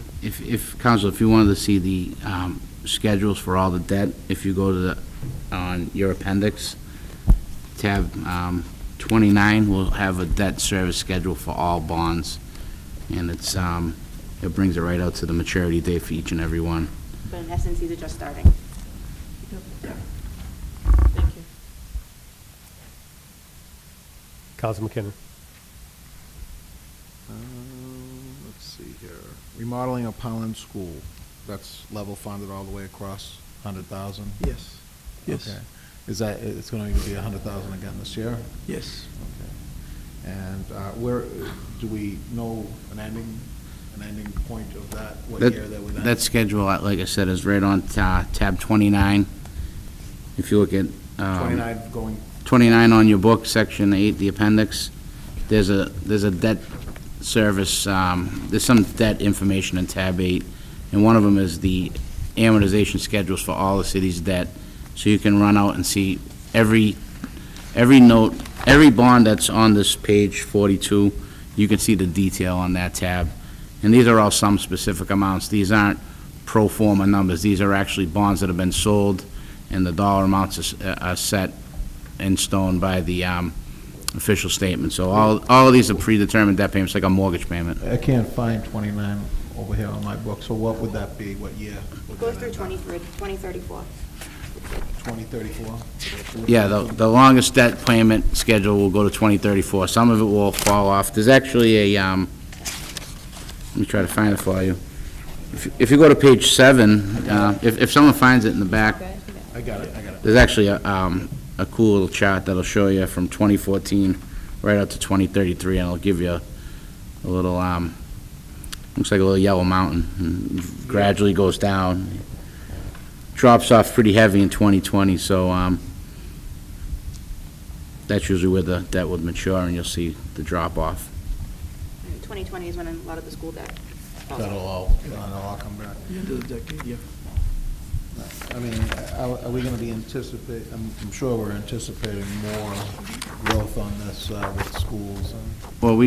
Well, as part of the capital plan, one of the aspects is to see when debt's falling off, to see if we can actually add, projects on. So it's all kind of calculated in the mix of what we feel we can afford, and certainly as debt falls off and if rates are favorable, we'll look to do more projects. Will that increase our AA bond, or will it keep it Well, the same? as long as our debt ratios are fine and we have healthy reserves and our balance sheet looks healthy, we should maintain or improve our bond rating.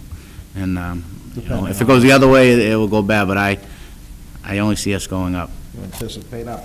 All right, that's a good... Glass half full, man. Thank you. Any other questions on page 42?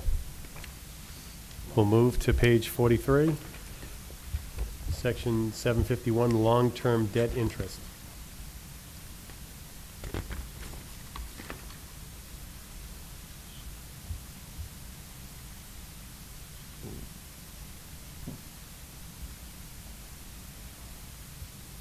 Any questions on this page?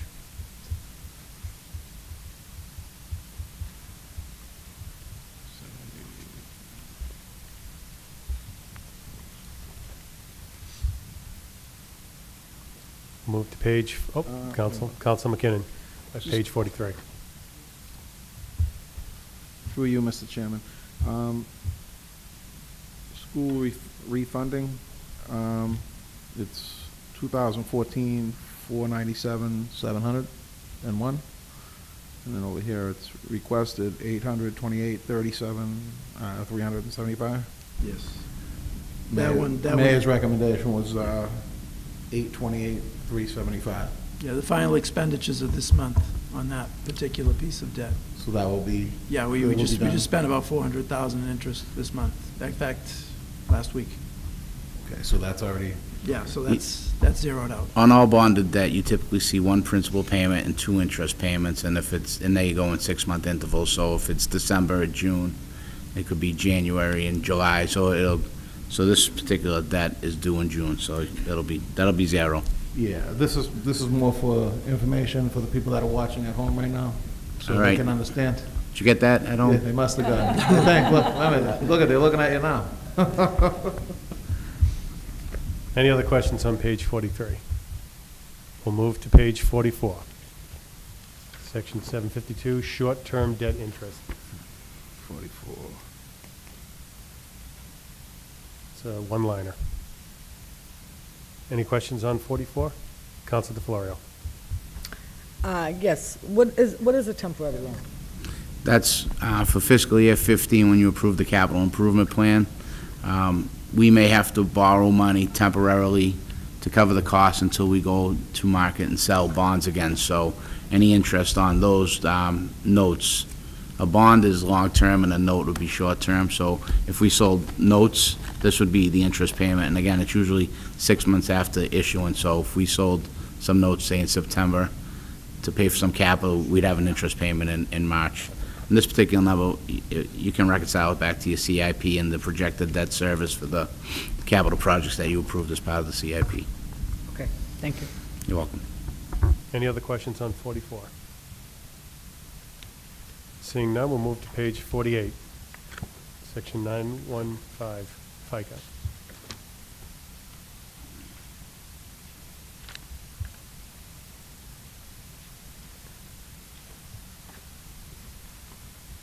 Any questions on page 48?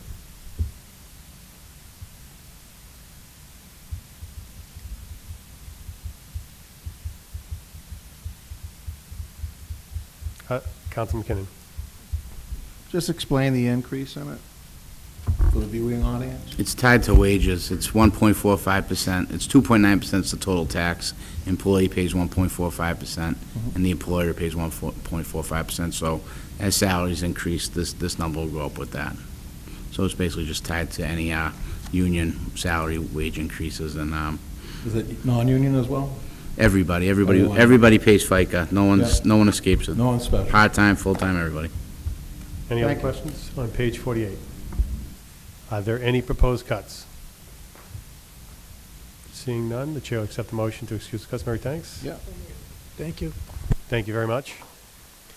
The next department is the police department. We have Chief Mazie in the audience. Make a motion to invite Chief Mazie. Moving second to invite Chief Mazie before us. All in favor? Opposed? The ayes have it. If we could please have Chief Mazie before us. And the police department is not returning any funds. The tab is, it's tab 16, page 18 and 19. We'll start with page 18. Tab 16, page 18.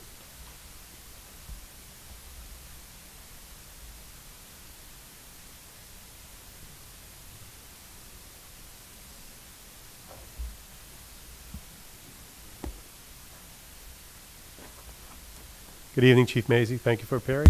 Good evening, how are you? Ladies and gentlemen, we are at tab 16, page 18. Councilor Napolitano. Thank you. Good evening, Chief. Good evening, how are you, sir? Good, very good, thank you. Quick question on the stipends, senior patrol stipend, license to carry stipend, breathalyzer stipend. Can you explain what those figures are? Sure, so senior patrolman stipend, that's been on the books. That has to do with patrolman's union. Officers receive a stipend that have been on the police department for 15 years or more, an additional stipend. It fluctuates year to year depending on how many are at that level and who retires and who reaches that 15-year mark. So that's by the collective bargaining agreement. License to carry and the breathalyzer stipend are both the same. The license to carry stipend is in the patrolman's union. All officers are required to have a license to carry a firearm as a condition of employment, and they receive a stipend for it. Some departments don't mandate it, but many do. And the last one is a breathalyzer stipend.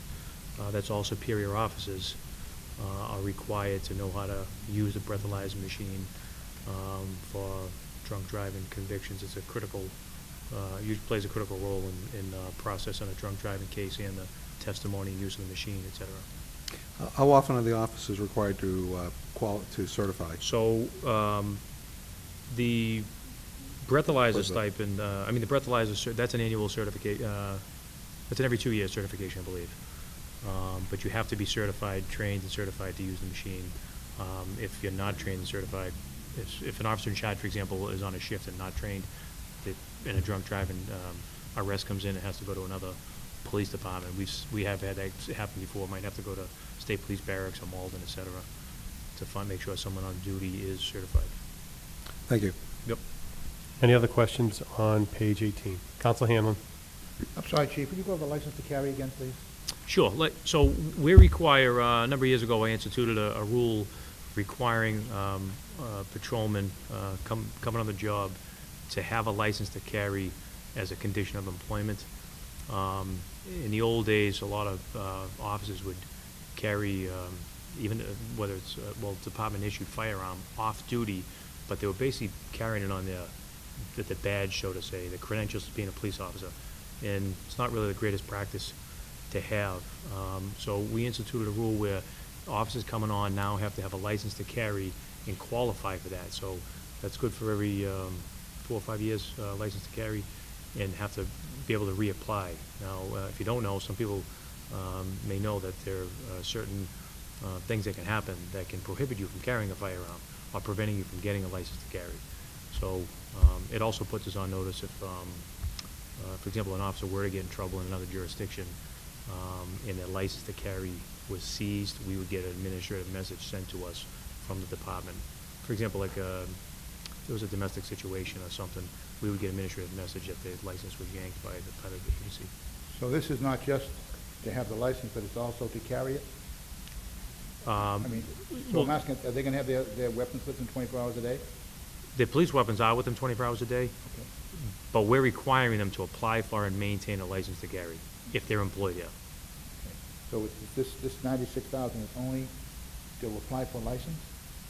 No, they get a stipend for being eligible to apply for Oh. and keep and maintain that status. Okay, that's fine. If you don't maintain that status or you lose your license to carry, you don't get that. You won't be getting that stipend as well. Okay. Counsel McKinnon. That's part of your oversight, of course, correct? With that? Yes. I mean, that goes hand in hand. Correct. Okay. Yep. I had a question on, let's see, court time. 2014, it was 158. They're recommending 150. Do you feel that that's enough for?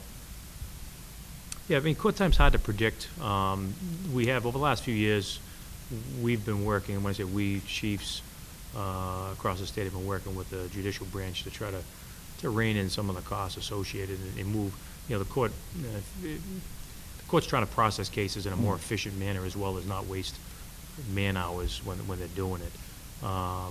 So we've made some ground in there, but it is hard to predict. I mean, we're in the ballpark. I think we'll be okay. Okay. And if not, we may go over a little bit. Then you'll just fund I it? might come back up and see you. Okay. The parking enforcement settlement, what is that? It's zeroed out here now. Yep, a number of years ago, the city and the Patrolmen's Union had an agreement. That's when they expanded the powers of the parking enforcement officers. During that time, the patrolmen were given a small stipend over a period of 5 years, which that period is come and gone. It's over now? So it's gone. Okay, so that's gone. And then crossing guard and matron's stipend? Stipend. So that pays, that is all these stipends associated with every day a crossing guard works. That's their pay comes out of there, as well as a matron. Now, the matrons are not on our payroll every day. They get paid when they get called into work. And we fluctuated anywhere from 2 to 3 matrons, and the crossing guards are roughly 24 to 27. That fluctuates as well if we have to add some people if there's issues around certain areas. And just a quick question with the parking enforcement. I believe that's going to be, you're going to be overseeing that now? And that's going to be into your budget? Yes, sir. Yep. And how much of that would be in your budget now? I believe it's, all the salaries and everything are built in here. If it's on It's another on a different page. page. Yes, sir. Yeah, we'll wait. Yep. Okay, thank you. Counselor DeFlorio. Thank you, Mr. Chair. Chief Mazie, in regards to the crossing guards, now, are they in the union like the rest of the? No. That's a non-union position? Correct. So they don't, are they getting an increase this year? From what I'm understanding is, there's been many years that they haven't received an increase. I bet. There's a three-tier pay scale for them. When they come in, they get basically an entry level per diem pay, and then it gets bumped up after 3 years, and then 5 years is the maximum. So once they reach the 5 years, even if they've been here 20 years, they always make that percentage? The mayor did create 2 new steps this year, which is why you see it as the mayor's recommended, and he may not discuss that with Chief Mazie yet, but the reason you see it go from 203 to 237 is because the mayor created 2 new steps this year. Sorry, Chief. Okay. The mayor created 2 new Just steps finding this out year now. for crossing guards who have been there 20 years and 25 years. Okay, because I thought it was really unfair for someone to be there Yeah. 5 years, and all of a sudden they're 25 years and still making the same amount of money. I mean, at least with cost of living increase, Yeah, when we 1% reviewed- or 2%, but. We reviewed the list and once the chief brought it forward and realized how many people had been there for such a long period, and the mayor wanted to see them rewarded for coming every day and being part of the city. All right, thank you. You're welcome. Counsel McKinnon. Sorry. Yeah, through you, Mr. Chairman, to the chief. Ammunition, is that rotated? That's rotated on a basis, I know. Is this enough money for When you say, that? what do you mean by rotated, sir? Say if it's old ammunition, do you rotate that Oh, through? no, we don't. You just get I wish we were in that discarded. position to have ammo stored up. We go through our ammo, and actually, I've asked for an increase in it for a number of reasons. We use multiple weapons, sidearm, the pistol, Yes. which everyone carries. We have X amount of shotguns. We have X amount of patrol rifles. We also have less than lethal stuff like a beanbag weapon. We also have tasers now, so ammunition for tasers as well. And keep in mind, there's been an increase in officers. And it's important we try to get out more than, the minimum standard is qualify once a year. We're trying to increase that. Our tactical officers and our special ops unit do more shooting than most, your regular, your officers. And ammunition is also increasing cost. The wait periods for ammunition can be It's hard to get, sometimes huh? lengthy as well. So ammunition is a hot commodity. All right, so that, you feel that's a fair amount? Yes, Okay. yep, that'll get the job done, yep.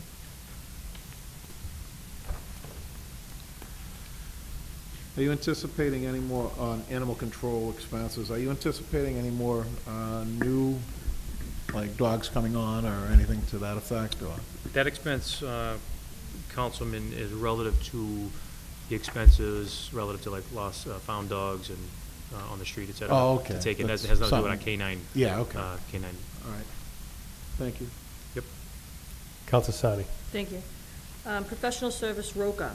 I heard a little bit about it, and I'd just like you to explain what this program's about, and I think it's a good program, so I just wanted you to explain to the council what it is.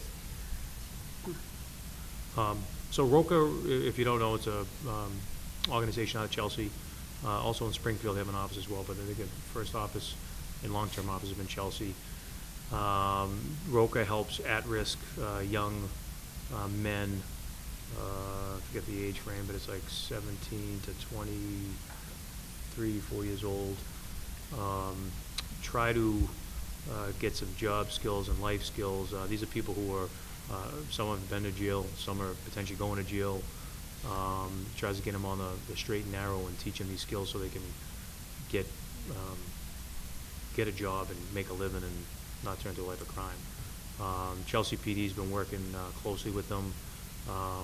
ROCA approached us in the last couple of years and trying to get us more involved because they started servicing some of our people in the city, either people that have moved to Everett that were from their city or people that are in Everett that just found them and got involved with them. And I know that Roca's expanded their, they're expanding their service to different areas. We're one of them. So, and they have started doing work in the last couple of weeks. Is it just men or is it women too? I believe it's all men. Yeah, I haven't heard. It's all men, yeah. I think it's a good program that, to help, to try to get the younger ones back on track, Yep. and it's a good program. It's in line with, you've heard the term prisoner reentry. We're trying to do work with people who are coming out of prison to be able to earn a living and not return to crime, so they end up back there, be more productive. Thank you. Counselor Hanlon. Thank you, Mr. Chairman. Chief, I'm looking at your, I guess it's the expenses, and I don't see anything in here for automobile maintenance. Do you have your cars maintained by the city yards? Yes, sir. I don't, that's not in my budget. Okay, gasoline and? That's not in my budget That all either. goes down there? It's all out of there, yes, sir. Okay. So And we have been, in the last few years, when we buy new patrol cruisers, the ones that are, what we call frontline cars for the marked units, we've been getting the extended warranties on them as well, just because they, they go 24 hours a day, it's rough driving. So the maintenance helps cover a longer period of time as well. Okay. Okay. Yep. Counselor McKinnon.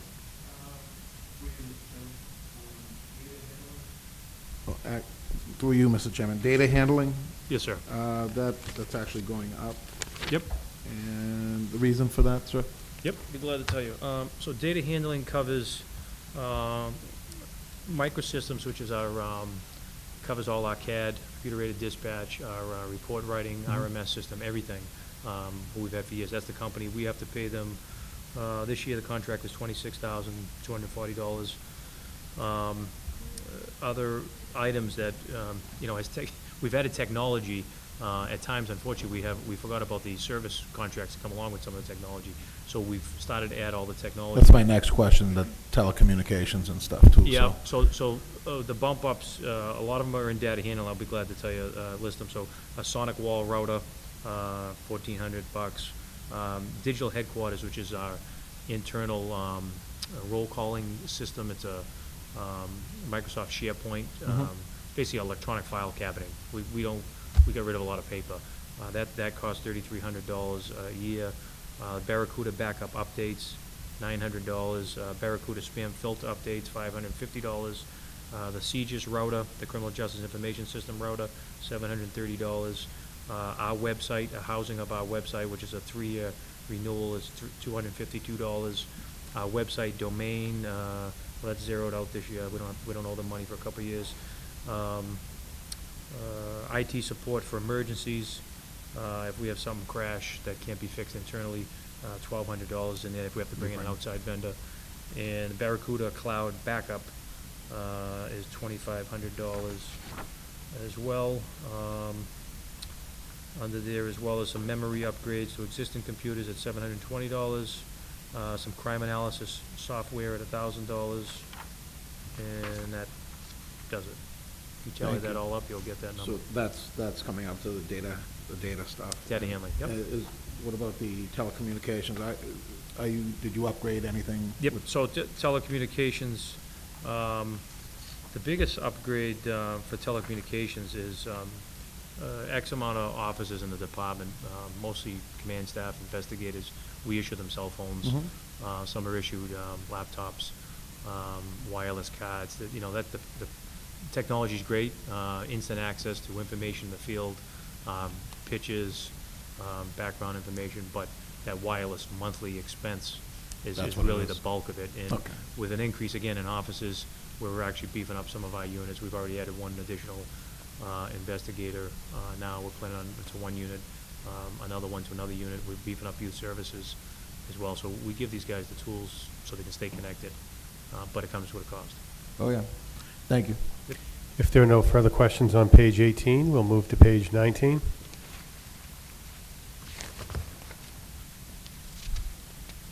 Councilor Napolitano. Chief, departmental equipment, $25,000. Can Yes, you sir. be more specific what exactly that is? Absolutely. The $25,000 is for additional tasers, electronic control devices, formerly, a lot of people know by tasers.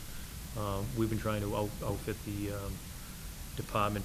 We have 17 of them now that get signed out We're gonna add, hopefully with the 25,000, that includes the taser, the holster, and some additional ammunition, you need practice ammunition, as well as live cartridges to use. Once you expend a cartridge, it's no good. You have to get rid of it, both practice ammo and real ammo.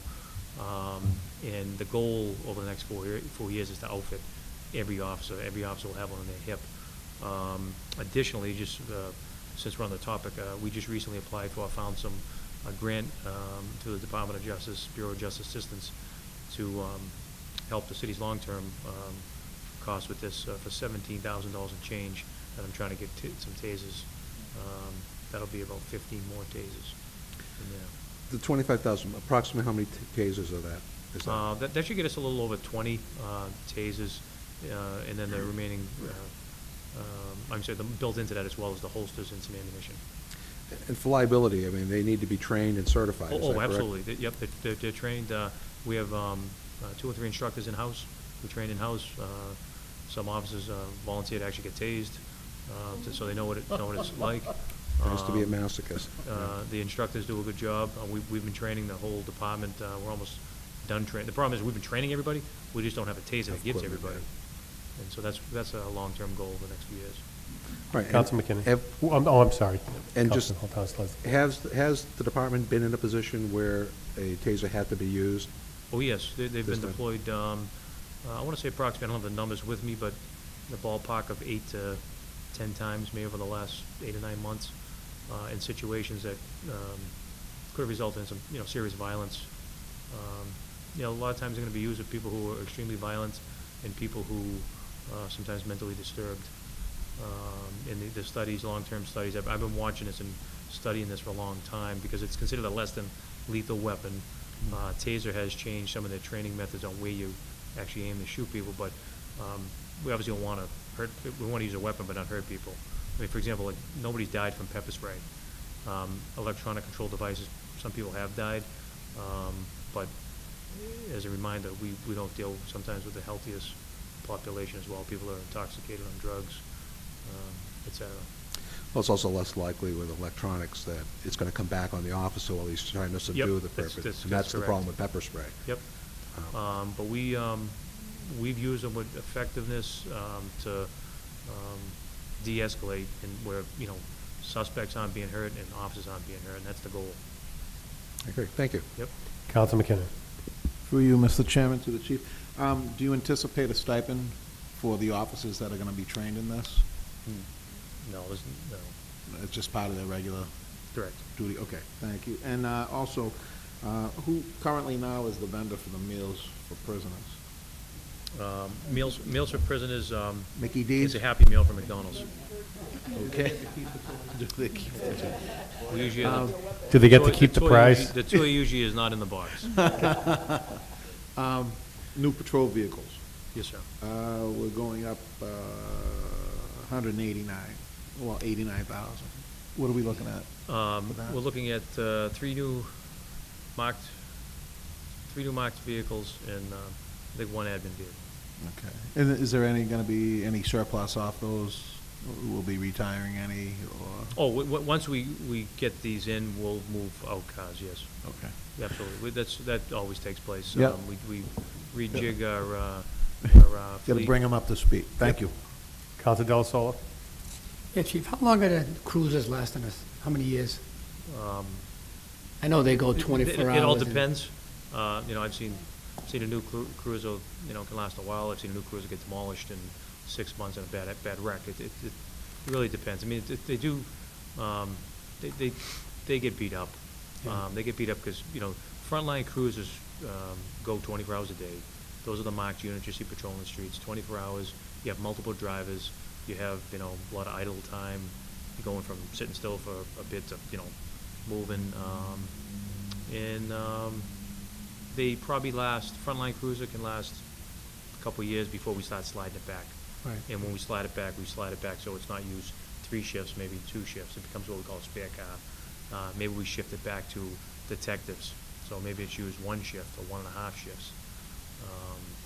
But you can't keep those cars up there too long because they'll just get burnt out. Okay. And unfortunately, we had a bad bout of the Dodge Chargers. just were a bad, Or the Ford Taurus is actually a better we vehicle? went back to Ford. The new vehicles we're buying are the Ford utility interceptors. They were Ford, like the new Ford Explorer. We're gonna try that. A lot of departments, agencies are going with those. And Everett with the hills in the winter, they're a little more roomier for officers while the gear on.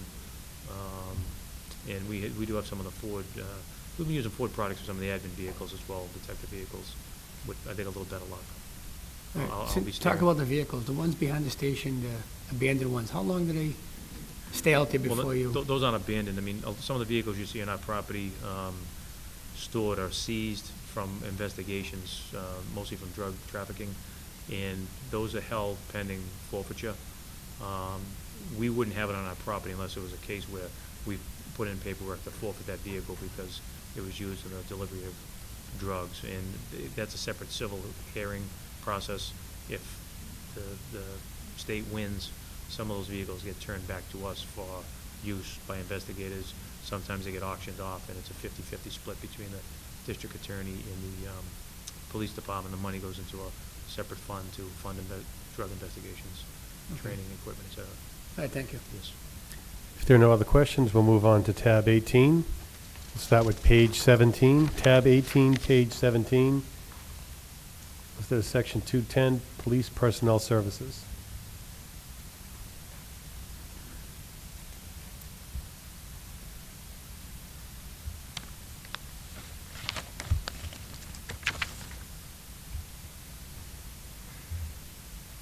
Any questions on page 17? Counsel McKinnon. Through you, Mr. Chairman, to the chief. Do we anticipate any retirees and then any new officers coming on? So, the total budget, right now, the only openings we have are 3 patrolman openings that we're currently processing people to fill. Retirees is a tough one. I mean, there are people eligible to retire, but those who are eligible have not made it known that they're going to retire. How many around roughly, would you say? Well, I mean, there's no one at mandatory retirement right now, but there's a Okay. handful. That could. No, 2 or 3 that, Okay. 3 or 4 could retire. Okay. And that would be your, I'm assuming that would be your upper staff.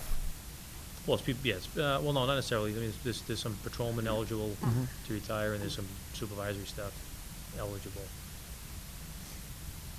Thank you. Counsel Hanlon. Thank you, Mr. Chairman. On lieutenants, I see you're not going to hire one. You're not going to hire a new lieutenant. Not right now, no, sir. Okay.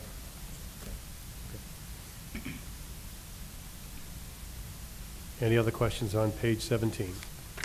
Seeing none, we'll move to page 18.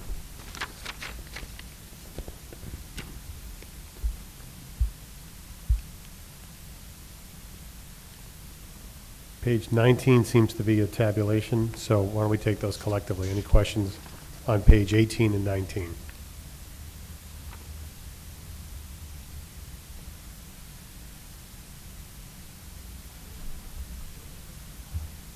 Counsel McKinnon. Through you, Mr. Chairman, to the chief. So what you're doing now is you're going to be taking control of the parking control officers for days and nights, correct? Yes, sir. Okay. And they're going to be budgeted into your account now? Correct. Instead of the parking, okay. Correct.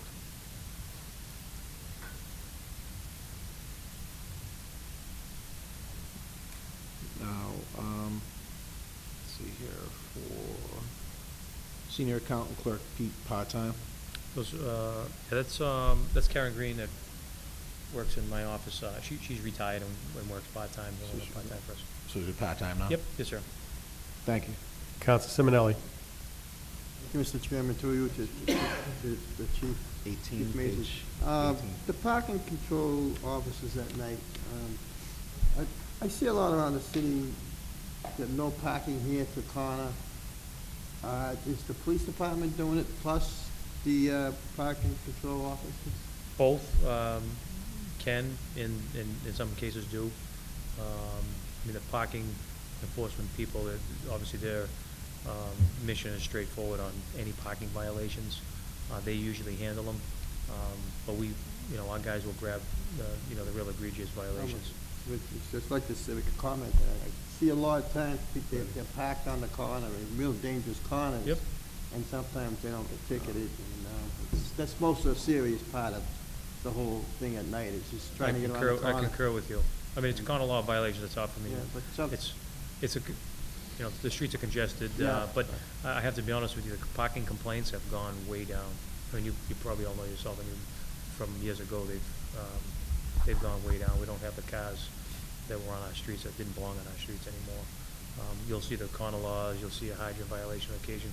I mean, the real blatant ones, I think everyone overall does a good job, between the parking enforcement and our people, picking them up. We still struggle with some of the businesses that are, there's a bus stop at a business and someone runs in, you know, pulls up, they're in a bus stop, they run in and get a cup of coffee or a pack of smokes and they're out and gone. And, you know, I know sometimes they want to see us put someone stationary there the whole time, but it's that quick in and out traffic that causes those problems. I'd just like to say again, the main concern is the no parking here in the corner. Yep. I mean, that seems like it could be dangerous, and, you know, it's just a problem ongoing all the time, and Duly I know you noted, try to Bill. work the best you can on it. Thank you. You have it. Yes, sir. Council DeFlorio. Thank you, Mr. Chairman. Chief Mazie, with all the parking clerk people, like, they're all coming to your department, so you're gonna have extra vehicles in the area. Do you have room for all that? Is there enough room for the parking, for those vehicles? Parking's tight. I mean, we're looking at ways to improve that. I mean, we're a busy building, open 24 hours a day between our own employees and people that do business with us. So we're looking at ways to see if we can improve that. It's a concern, but I think we'll be able to come up with some solutions. And the other thing is, where is the parking department going? We're in the police station, second floor? Well, it's not I mean, they don't take up a lot of space. I mean, the parking enforcement officers work on the streets. It's not like they have paperwork to do inside or need to be at a computer terminal. They don't enter parking tickets. And the other thing is we're looking back at technology as well to be more efficient in that. Right, but where was that gonna be located? On the first floor as you It's enter? Yeah, in the Or first where? floor, correct. Yep. Okay, thank you. Council McKinney. Through you, Mr. Chairman, to the chief. The assistant crime research analyst? Yep. We're adding someone? So that position right now is a part-time position that's being paid for through a grant that's due to expire. Anthony Stevens been with us. He came in as an intern, volunteered for 18 months at zero pay, has done an exceptional job. We do a lot with data and information today, and I've advocated to bring him on full-time so we can increase our capabilities over a long span of the day. I mean, he works varying hours. I mean, we'll have him here late at nighttime, which, say a case comes up, he can do a ton of research like that for detectives on helping track down, you know, addresses and using some methodologies that not everybody's trained in. Yeah. Okay, and this this is reasonable for him to actually come on board? Yeah, it is, for an entry level, it is. Yes, sir. Thank you. Are there any other questions? Council Simonelli. Just one question again. I don't see anything here concerning the K-9 division. Is there a budget line for that? When you say K-9, you're talking about my police dogs, correct? Yes. Yeah, that's a good point. No.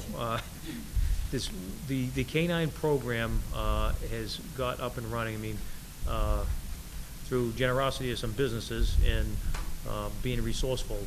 All the monies that we've had to buy dogs or supplies, et cetera, have come through corporate donations, relationships with, for example, 2 ATF dogs, federal government, zero charge. Obviously, the salaries we pay for the officers. And then we have an account that people have donated to us for our K-9 program that help with things like veterinarian bills, which that's a lot of people don't think about it, but you know, the care and maintenance of these dogs over years and years, there is a cost. Right here, our pet food comes from PetSmart down the mall. They have a program, they donate the food to our canines. And then, like, you know, every now and then a new leash, new toy, new, you know, stuff like that we get out of that money, as well as I use forfeiture money, drug forfeiture money to help our program, which you can do as well. That's a great program. And how many dogs do we have now? So we currently have 3 dogs, 3 dogs right now, actually technically 4 dogs, but when I say 4 dogs, one dog's Warner, is 10 years old. He is a retiring dog soon. He'll retire when the new dog gets certified, but that new dog has not gone to school yet, but he has been picked. And we purchased that dog with drug forfeiture monies. That was great, because I seen that demonstration you had at the old high school. Yep. It was awesome. Thank you. They dog sniffing the bonds. Unbelievable what they can do. Great I just- resource, and we have 3 of the best handlers in the area.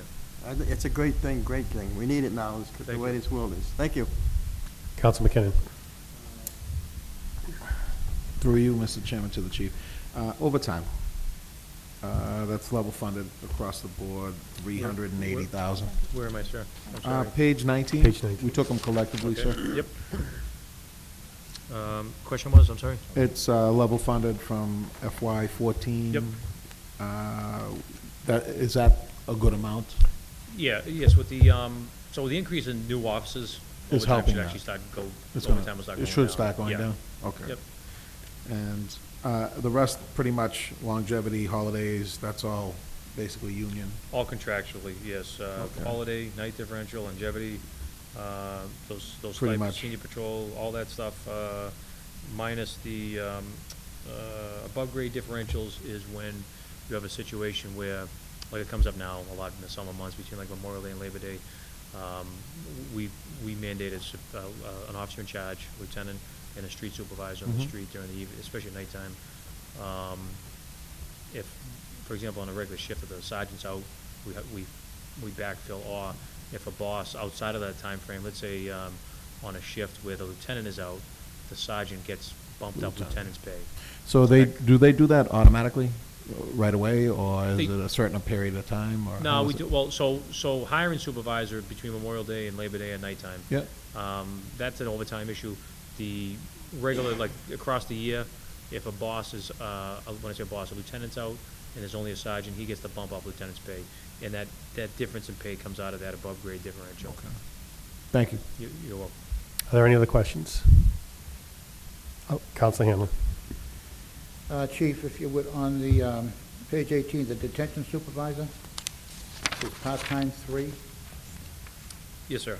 Is that 3 people, or is it more?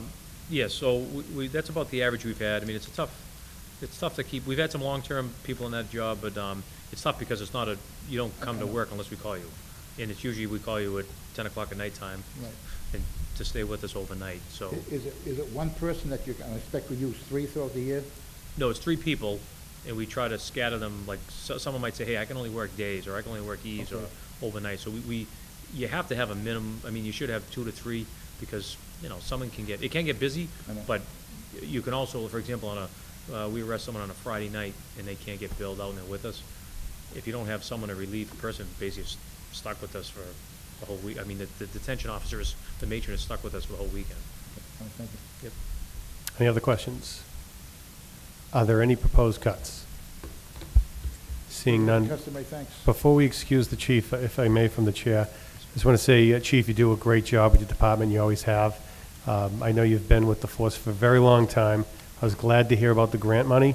You've always been an excellent example of how to track down grant money. In your prior years in the force, I know that was one of your biggest tasks, and you were very successful with it. So thank you for everything you do. Thank you, I appreciate it. Excuse the customary thanks. Thank you, everybody. Thank you. Second? Moving second to adjourn. All in favor? You have adjourned. Opposed, no? There you go. You've adjourned.